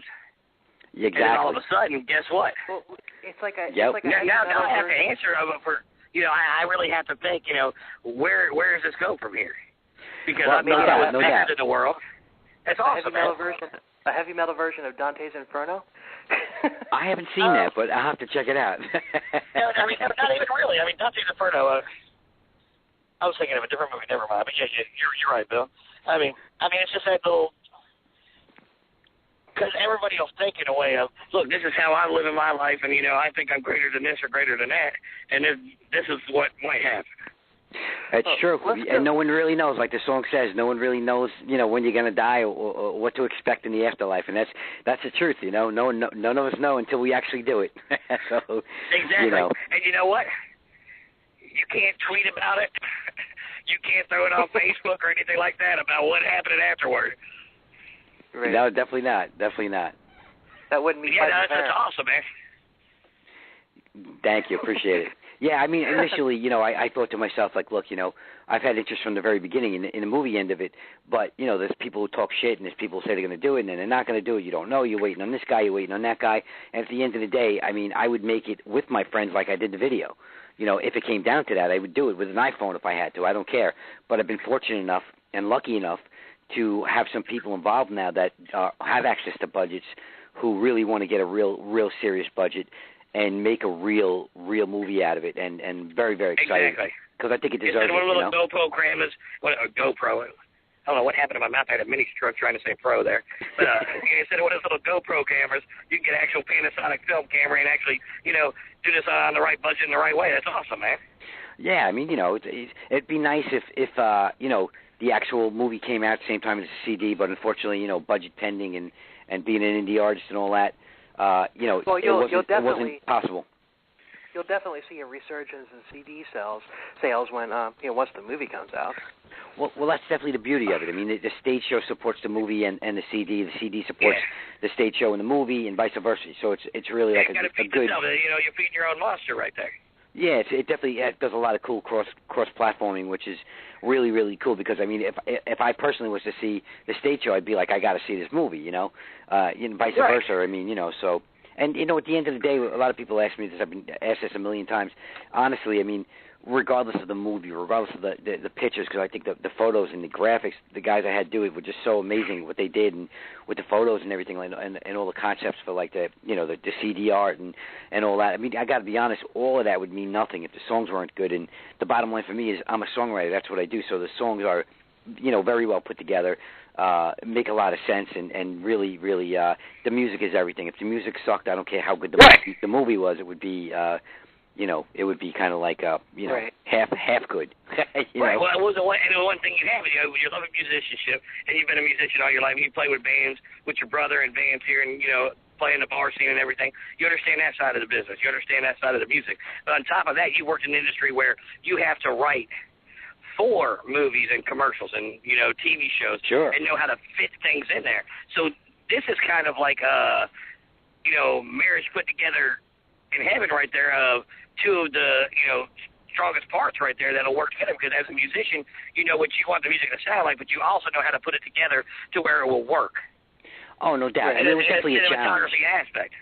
Yeah, it was definitely a challenge. I mean, with this particular project, it started out where the lyrics to the songs were writing the movie, and then, halfway through the CD, the script kind of took off more and became, now all of a sudden I was writing songs to match the script. So it was kind of flipped over, but I do both aspects of that anyway, for different times. I mean, there's been many times where Criss Angel would ask me, can you come up with something for this particular piece? And now you're writing music to something like that. So, I mean, it's just something I've been doing all along. So it was a challenge, but it was definitely a challenge I was well up for, and really, really proud of it. To an extent because you had the experience. Which, I mean, that's where puts this whole thing together and makes it so viable right there, is having the experience to do that. I mean, you see a lot of bands that do concept albums, or a lot of bands that will try and make a movie. The biggest one, which is a band I really love, is Kiss. When they made that stupid movie they had. Yeah. Trying to make something out. What they did is they tried to follow their songs to make a movie, and you can't do that if it's not structured right. Yeah, it was just a terrible, horrible story, and exactly. A piece of classic trash, unfortunately, because I love the band. But I mean, so do I. I love Kiss as a band right there, but no, and I mean, I love Kiss, and it's hard for me to say that something they've done is trash. Besides all the toys and toy boxes and lunch boxes and everything else out there in the world. That was genius. That was freaking genius. No, it was genius. It was genius. Now, that movie, the movie Kiss Meets the Phantom of the Park, trash. Yeah. But let's go ahead. I mean, come on now. Look, I watched after-school specials that were better than that. Well, of course. Yeah, it was pretty bad. It was definitely pretty bad. Let's take a break and play the last song, and we'll come back and do the last segment. Rock and roll, yeah, I do got to go soon, so let's... All right, I got a big question for you about Criss Angel as soon as you come back. Sure, you got it. Awesome. All right, man. All right, let's play... This song is called I Don't Fight Fair, and we'll be right back on the Will and Thunder Show. Fight! Fight! Fight! Fight!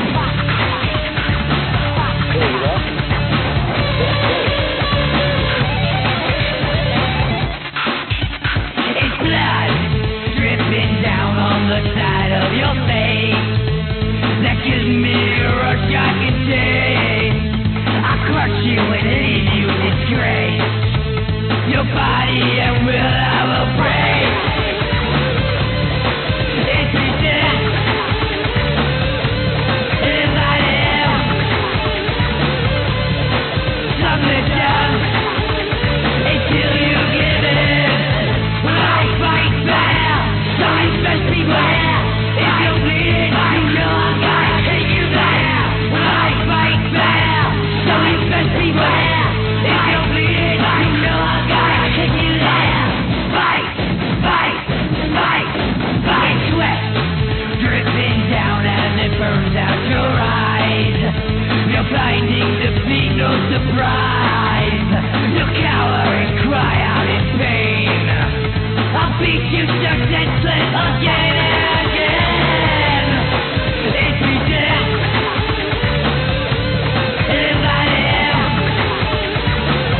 Welcome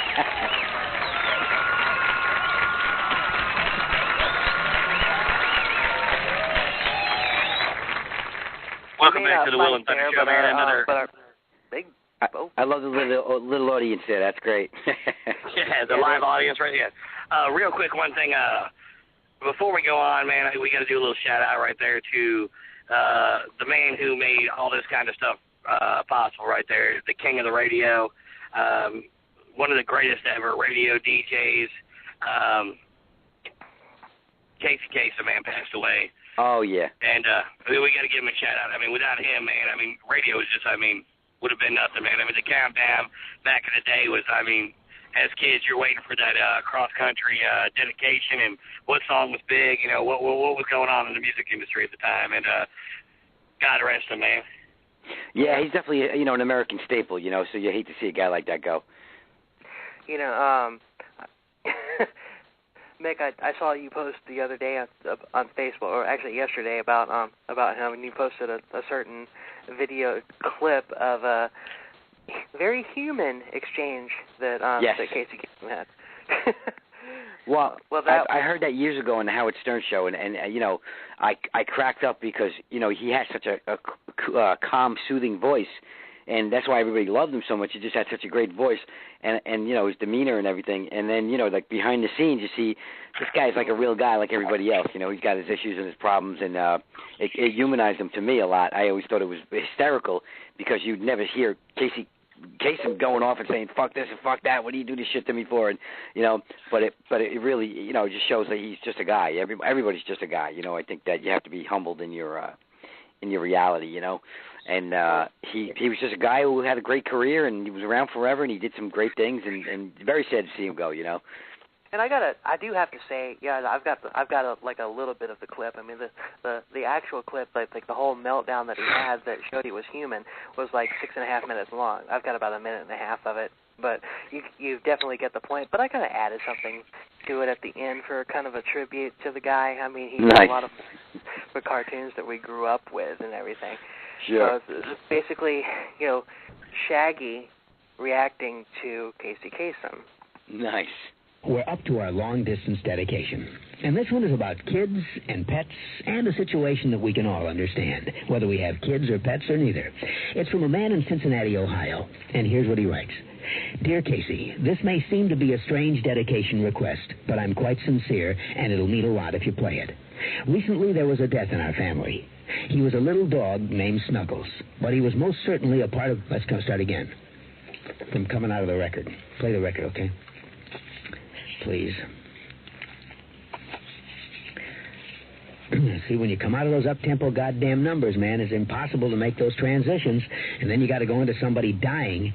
They do this to me all the time. I don't know what the hell they do it for, but goddamn it, if we can't come out of a slow record, I don't understand it. Is Don on the phone? Okay, I want a goddamn concerted effort to come out of a record that isn't a fucking up-tempo record every time I do a goddamn death dedication. Now, make it, and I also want to know what happened to the pictures I was supposed to see this week.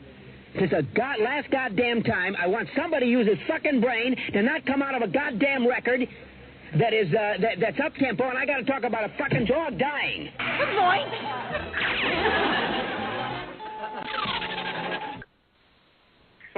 Rest in peace, Casey Kasem.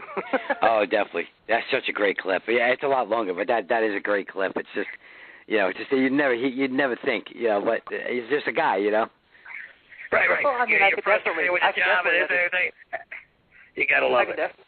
I can definitely understand him flipping out. It's like if he's playing like I don't know, Footloose. I'm trying to think. Or Don't Stop Believing. Don't Stop Believing, or I mean something. Danger Zone, or something like that. And all of a sudden he's got to do this. Here's a story about a dog named Danger who could not get out of danger. He was hit by a car this week. And then he's like, Danger Zone. I'm like, come on out of here. Actually, you know what? That would have been a good transition. No, they probably set him up with, like, You Give Love a Bad Name or something like that. That's all. It's crazy. And then it's like, okay, all right, my quick question. On the other aspect, this was Criss Angel. You worked with him, for years right there, working music-wise. Now, I know it's really cool to watch on TV all the tricks he does. has he ever, or is he as good in person as he is on TV, and has he ever just stumped you where you're like, man, that's bullshit. There's no way that you just did that. Get away from me right now because I don't trust you anymore. Because, I mean, you could make me disappear. I mean, you could make my arm come out of my forehead or some shit like that. And be like, look, man. Well, I mean, bottom line is, I mean, he's very, very good at sleight of hand, misdirecting you and making you, look at something else. And he never really personally did too much on me. I've seen him do stuff to other people, and it's pretty mind-boggling. It's definitely, I mean, he's not known as one of the best magicians ever because he's not, amazing at what he does. He's definitely does some crazy things. Some of the real heavy stuff I haven't been at. I've been at some of the, demonstrations and things like that. And you sit there and go, how did he do that? It's crazy. And yeah. But I really didn't get too much into actually getting done on me. I've just seen I've seen things and just was like kind of like blown away and pretty crazy. And yeah, I mean he's coming originally from a street magician. And then went into more elaborate things as time went on. So he's just as good with a coin trick or this or that or, whatever than he is with cutting himself in half and whatever. You know what I mean? So that's the things I like more. I like the upcoming stuff. The little things where it's more hands-on and face-to-face. Because you see the expression on some of these people's faces, and I know a lot of that is TV production and all that kind of stuff. Don't get me wrong. I'm not an idiot, but there's sometimes, man, where. Well, you know what it is. You know what it is? It changed over the years. When he first came out, he was a very, very dark, scary character. He had long dreads or braids and, wore makeup, and people would see him. He'd walk up to people in the street and be like, hey, can I do a trick on you? And they didn't know who the hell he was, and they would be scared of him. And even people that let him do stuff. But now it's like everybody knows him. So now he's like this fun, happy family guy, and people, can I do a trick on you? Yes, Chris, please do a trick on me. It's it's a whole different. It's not the same as when he first came out. Nobody knew who he was, and he was very, very dark. And you could really mess with people right there because they didn't know who you were. And that makes the illusion so much better. You're not famous. The whole David Copperfield Houdini thing. And it's fun when you watch it the first 3-4 times. Like, what the hell's going on here? But, I mean, he's still, of all the magicians I've seen, he is one of the ones that have really boggled me with some of the things he's done. Oh, definitely. The up-close thing. And, I'm not going to ask you if you know any of the secrets. Don't get me wrong here, but I was just wondering if you had ever been around him and seen him done something, and you'd be like, look, man, I was right here, and I know he's going to do something here, but I still can't figure it out. No, well, that's the thing. I mean, to me, people ask me stupid questions like, is it magic? It's like, look, there's no such thing as magic. The question is, how did he do it? Exactly. He's an illusionist, I understand. Yeah. But it looks so real, like the whole levitation thing. I could kind of use my head and try and figure it out a little too, but go ahead. Thunder, Mick, we've got about 2 minutes left. Now, the show is going to switch to overtime here in just a minute. If anybody who's listening wants to continue to listen, we're probably going to only go about another 5-10 minutes or so. If anybody who is listening wants to continue listening, call 646-716-6135, and you'll be able to hear it. You're only going to be able to hear the rest of this show, the remaining minutes of this show, if you're on the phone line. So go ahead and call 646-716-6135. If not, I'll have it up on YouTube in the next day or two. But definitely if you want to hear the remainder of the show, call in 646-716-6135. Anyway, I kind of wanted to ask you about that as well, as far as the how awesome was that working with the guy. Did somebody's guitar chord all of a sudden disappear during the studio?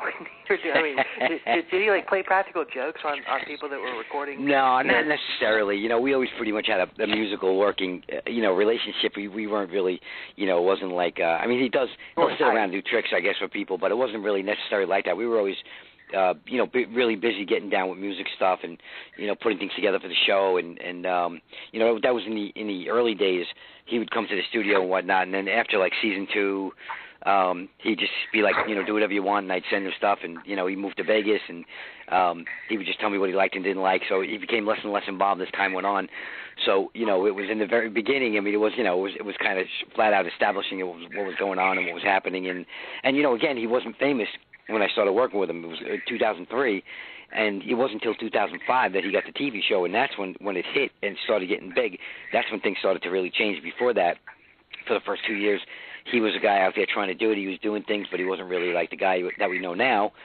So, bottom line is he became what he became while we were working together, and it changed a lot, So when that show first came out, I always wondered who the guy was out there in the desert with him playing the guitar. That was me. He always had, he's got the rock star persona kicking there, and I really didn't know who it was for a long time. And I was kind of honored. I'm like, oh, well, look, man, I love that song. I'm like, dude, that's a fucking kick-ass song right here. I mean, and thank you for being on our show. There's actually a story. Well, there's actually a story behind that. What happened was initially, because Criss always wanted to be a musician, and in the early days, Yeah, in the early days he was a singer in a band, and he used to do magic tricks during the solos and whatnot. It really wasn't. People were kind of confused, and he at one point got put to him like, you really should kind of concentrate on one, and you seem to be excelling in the magic area. So he did pursue that, but that's why music was always a very big part, because I think in his heart he always wanted to be like a rock star or whatever. So when he was very excited when we put the video together, I went out to Vegas and we filmed it for season 1, and I was actually in it a lot more in the beginning. It was a 30-second video, and it was great, and we used for the intro and the outro. And the outro, I was in a lot of it. It's actually on one of my sites, on my YouTube, you could see it. And what happened was A&E got a little weirded out and said, look, you're confusing people. What are you trying to be, a musician or a magician? So what they ended up doing was pulling the outro, like during the credits roll, which was my big part. They ended up pulling that off after the first show of the first season. So the only time it ever aired on TV, and it's always me in the beginning, but you see my guitar, you see my face for a second, it's in between, behind him. You don't really see me that much, but in the outro, that's where I was a lot, and unfortunately that got pulled right after the first show, and it put me into obscurity, and I've been in obscurity until I decided to step out from behind the shadows recently. Oh, it's awesome. Now, one quick question about that. Now, the vocals on it, it shows that Criss Angel is singing the Mindfreak part right there. Is that him actually doing the vocals, or is that you? Yes. No, he actually does sing. He's got a very good voice, and he has a lot of music sensibilities. He played the instruments. I mean, he played drums when he was a kid or something like that, but he's not necessarily proficient musician. He's a good musician, but he likes good music, and he knows what good music is. So he very much had a very clear idea of what he wanted and all that stuff, and I put my own little thing to it and created, what was I consider to call the soundtrack to his fame. You know what I mean? Yeah. Oh, absolutely. And the one thing, the reason I was kind of skeptical of that with him singing is because how good the music track was behind it and everything right there. And, him being a magician, I wouldn't put him as a musician right there. So, I mean, they do a lot of that voiceovers and stuff like that. I mean, I know through, as I was telling you, my uncle did a lot of commercials and stuff like that. And my cousin's vocal. Every music video ever shown on MTV that wasn't a live video. Well, I mean, a lot of people wouldn't get that, but yes, he does. He definitely has a musical background, and it definitely is him singing. And funny enough, a lot of people thought it was me singing because we have similar voices in a sense. So that's what I was going to ask you. That's what I was going to ask you if it wasn't him, if it was you, because I did sing on a lot of stuff throughout the seasons. But it was more background stuff, screaming in the background, doing different things like that. It was never really highlighted. But I'm sure, if anybody heard it, they would think it was him. But it was actually me in the background doing a lot of that stuff, which he encouraged me to do, actually. So it was kind of cool, Yeah, cool. And I'm sorry to get off the subject. I mean, this is really, this show's about you right here. And, your album coming out, this whole concept album movie. But then it's kind of background to where it got you, where you're doing right now. So, it's just little questions of, the fun parts of, coming to where you are now. Sure. Well, again, a lot of people ask me if I, do I regret, anything that happened or the way it went down. I mean, again, I was very much in the background for years. Like, nobody knew who did the music. And the beauty is, at this point in time, a lot of the Criss Angel fans and people who are fan of the shows are finding out little by little, like, oh, my God, I know that song. That was you. But, so it's been a good calling card. It's helped me in my career. I've got 23 different endorsements from musical companies. I've gotten all my fans, my starting fan base from that, and it's grown from there. it's opened up a lot of doors, and even to this day, like even with you guys, right off the bat, when someone says, hey, we got Mick James, they'll say, well, who's Mick James? And I even have a video saying, who the fuck is Mick James on my YouTube, because that was the joke. Like, you see me everywhere, but who is he? Well, what is he known for? And the second people would say, like, oh, he's the guy who wrote the Mindfreak theme song. He did all the music on Criss Angel stuff. But everybody's like, oh yeah, cool. I love that stuff. So it's been a really good thing. I don't. It could have been very different. I could have stepped out in the spotlight a lot earlier and a lot sooner, but it's all good. Things happen the way they happen, and it's going great, and I'm very happy, and I'm very excited to get out there and actually play and meet a lot of the fans who've been supporting me for the last 3-4 years on Facebook, and even before that on MySpace, and they've been following me, and now it's really starting to get to the point where I'm going to actually get out there, play, get to meet these people. A lot of these people are in different countries who we just love to see a live show, and I'm all up for it. I can't wait, Well, I guarantee you one thing, man. You've definitely got 2 more fans, guaranteed, awesome.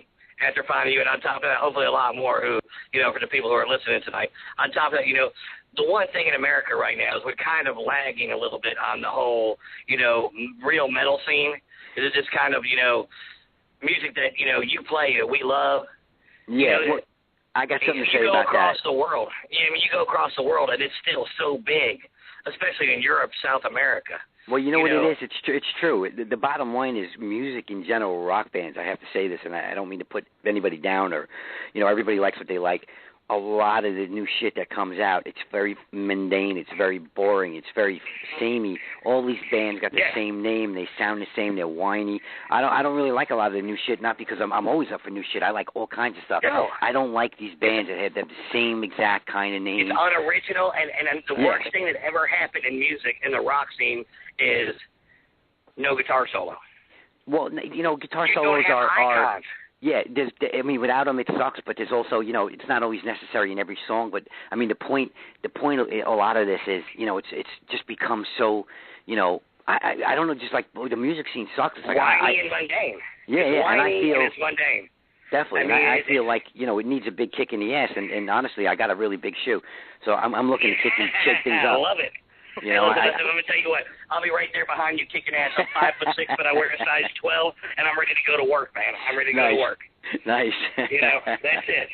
You know what? And look, there's some music of the new music that I do like. There's some of those, little whiny kind of, not emo bands that, are out right now. Look, man, if you're going to grow long hair and you're going to wear makeup, play some fucking glam rock and roll. I don't want to hear the crying all the time. I don't want to hear about you cutting your fucking self. Shut the fuck up and get a friend. No, I agree. I feel the same way. But that's what it's come down to, Figure out what you want to do. Exactly. But when we were kids, if you were wearing makeup and you were fun, had big hair, it's because you were in a band that talked about screwing women that looked better than you did. Well, what's basically happened in America for the most part is, rap stars have become rock stars. In Europe, rock stars are still rock stars, but like here, it's just become like, all the musicians have become very safe and very, politically correct. But the rappers are out there doing their thing, having a ball, saying whatever they want, doing whatever they want. The videos are hot. Right. And that's we need more of that. We need, I'm sorry to say it, but you need to have some ass in some videos. There's nothing wrong with that. It's rock and roll, No, exactly. You know what? Instead of wearing fucking little tight spandex shorts, throw the fucking cutoff jean shorts back on, ladies. Come on, white women, where you at? Where's the white women at? Yeah, no, definitely. Girls used to look a lot more like girls back in the day. It went through the whole grunge period big hair, with half shirts, and cut off jean shorts with a pair of boots. Put a pair of cowboy boots on, cut your jeans off to where I can almost see your vagina, and let's talk things here. Yeah, sure. Well, I hear you. Brandon, it's been an awesome show, and yes, it has been, man. Yeah, we're gonna go ahead and wrap it up here. I'm definitely looking forward to the movie. I've got the album, and tell people real quick where they can purchase the album.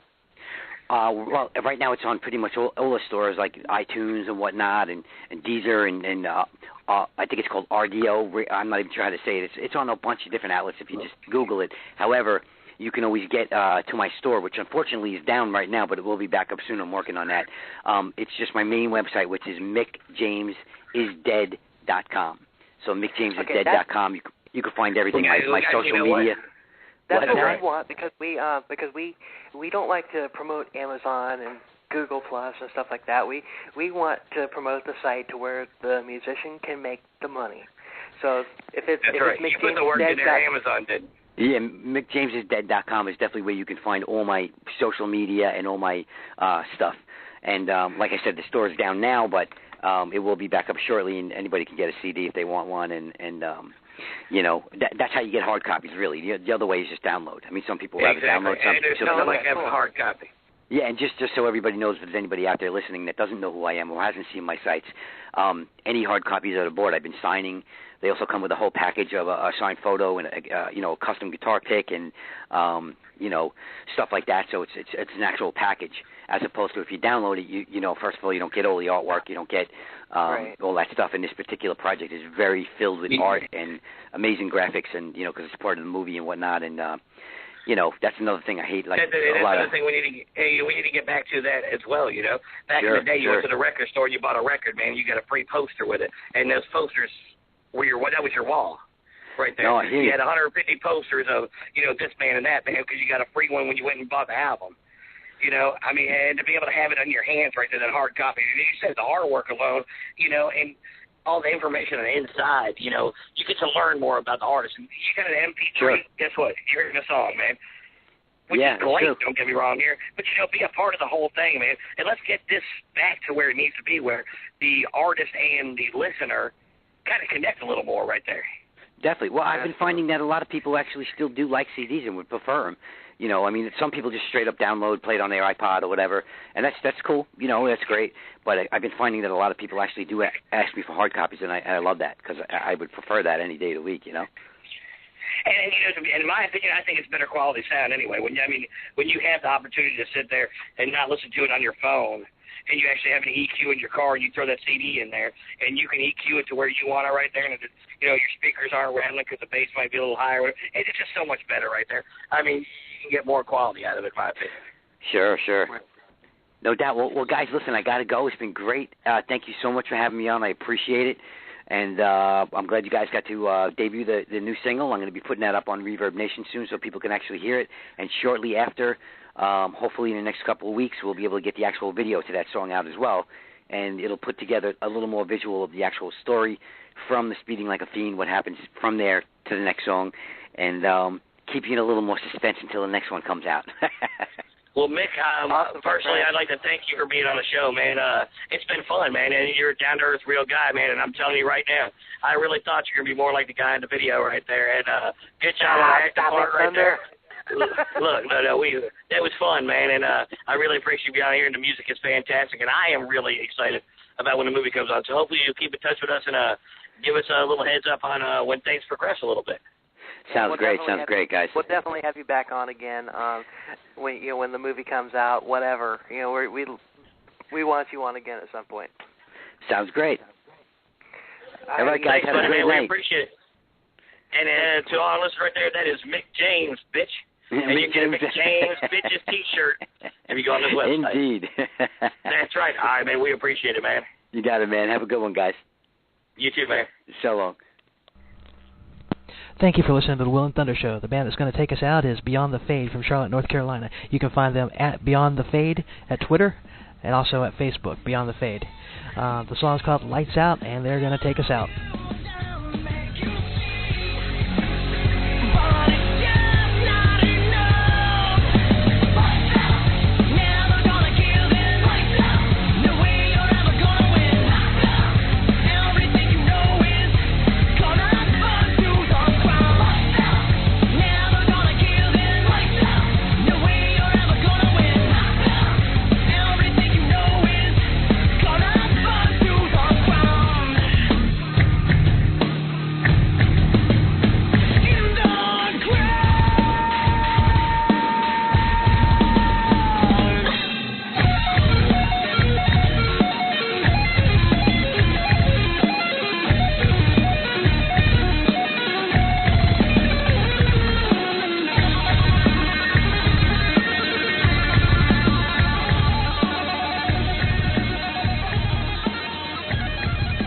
Thank you for listening to the Will and Thunder Show. We'll be back next week, same time, 10 p.m. Eastern till midnight, with another awesome guest for you. Later.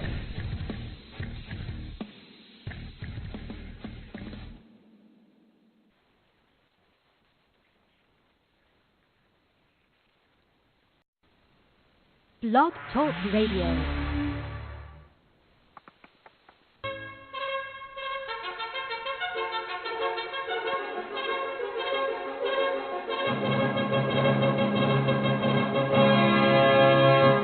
Basically. What the hell is that? I'm sorry.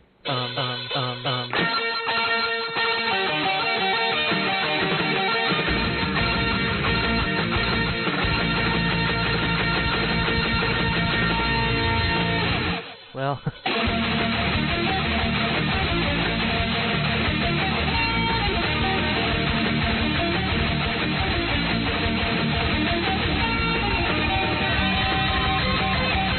Welcome to the Will and Thunder Show.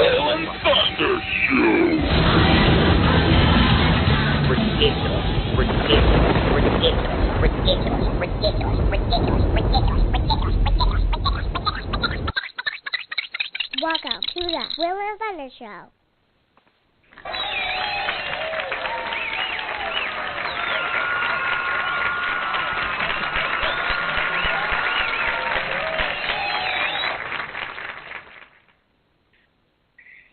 Well, guys, welcome back into another wonderful edition of the Will and Thunder Show. I am Kevin Thunder, and out here somewhere in the time-space continuum, I have William Telltale. Where you at there, buddy?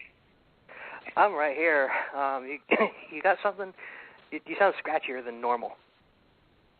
Oh, well, I've just been out in the sun all day, so it's kind of, just catching up with me a little bit today. My son he's a competition shooter, and we've been running around for the last couple of days, and I guess it's just the holler and everything, in between matches, well, maybe got me a little bit. Well, it's all good, but you know what? I will never say that anybody sounds bad again.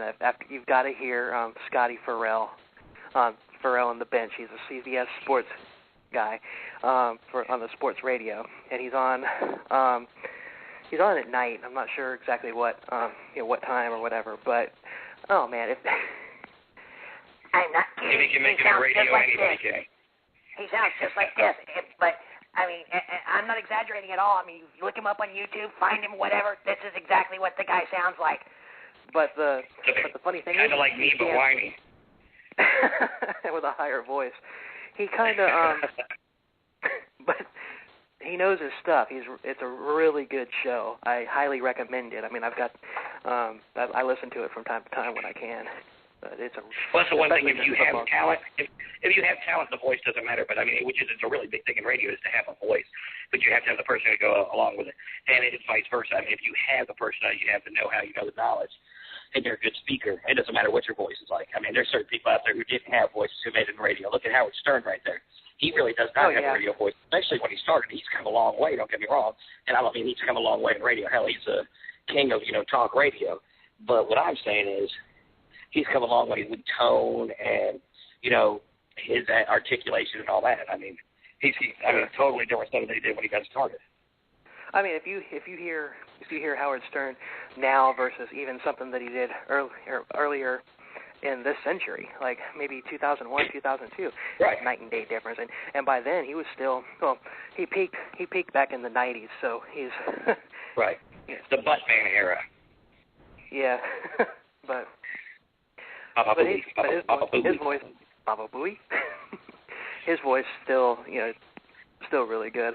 He's better than we are. Oh, well, you know what? There's always something to aspire to be. So I mean, that could be our deal right there. But so that's what's going on. Yeah, there's this competition going on with my son. He's actually doing fairly well in it. We'll see. We got to finish up tomorrow. But I'm coming live from the great music city of Nashville, Tennessee. Cool. Yeah, and you're going to be cool. somewhere in Florida. You're going to be somewhere in Florida next week, right? I'll be coming to you live from Cocoa Beach, Florida, so we can do a little summer show, maybe talk about some things going on with summertime scene a little bit. Well, I make everybody jealous. That's our hometown. I'm jealous. I know, buddy. Because I don't get to go. I can't wait. Hopefully I'm going to take some time and see some of our good friends down there and see some family while I'm down there.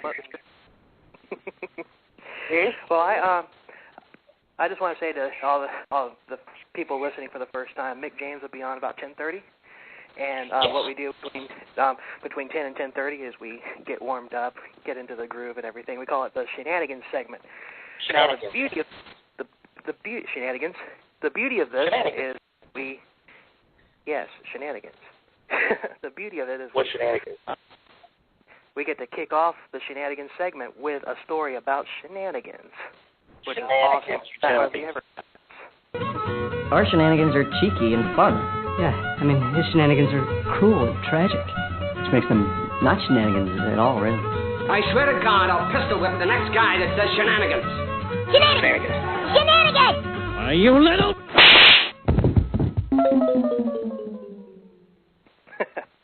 I love that little video game outro there.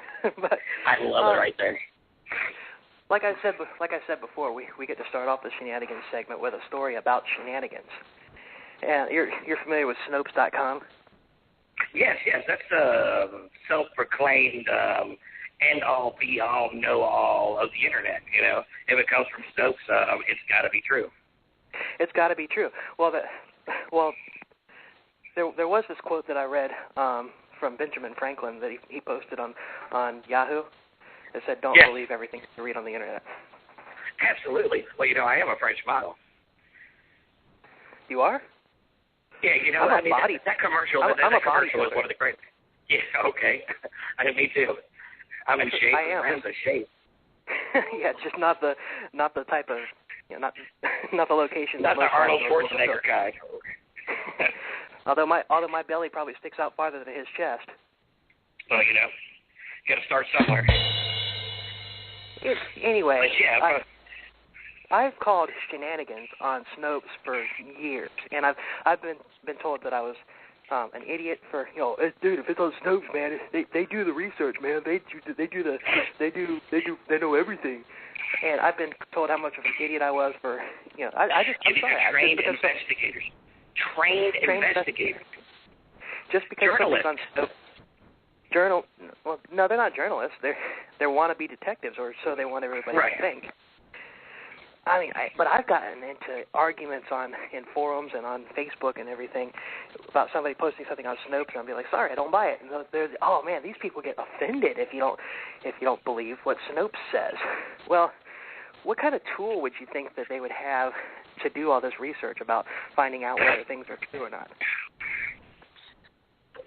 I mean, you would think they would have access. They really dig deep and make some phone calls, get close to the story, and maybe talk to the people that are involved, or maybe look into some paperwork or something that involves a certain situation. So kind of fact-heavy things. Right. You would think. But guess you know what they do? Guess what? They do the same thing my kids do when they need to know something.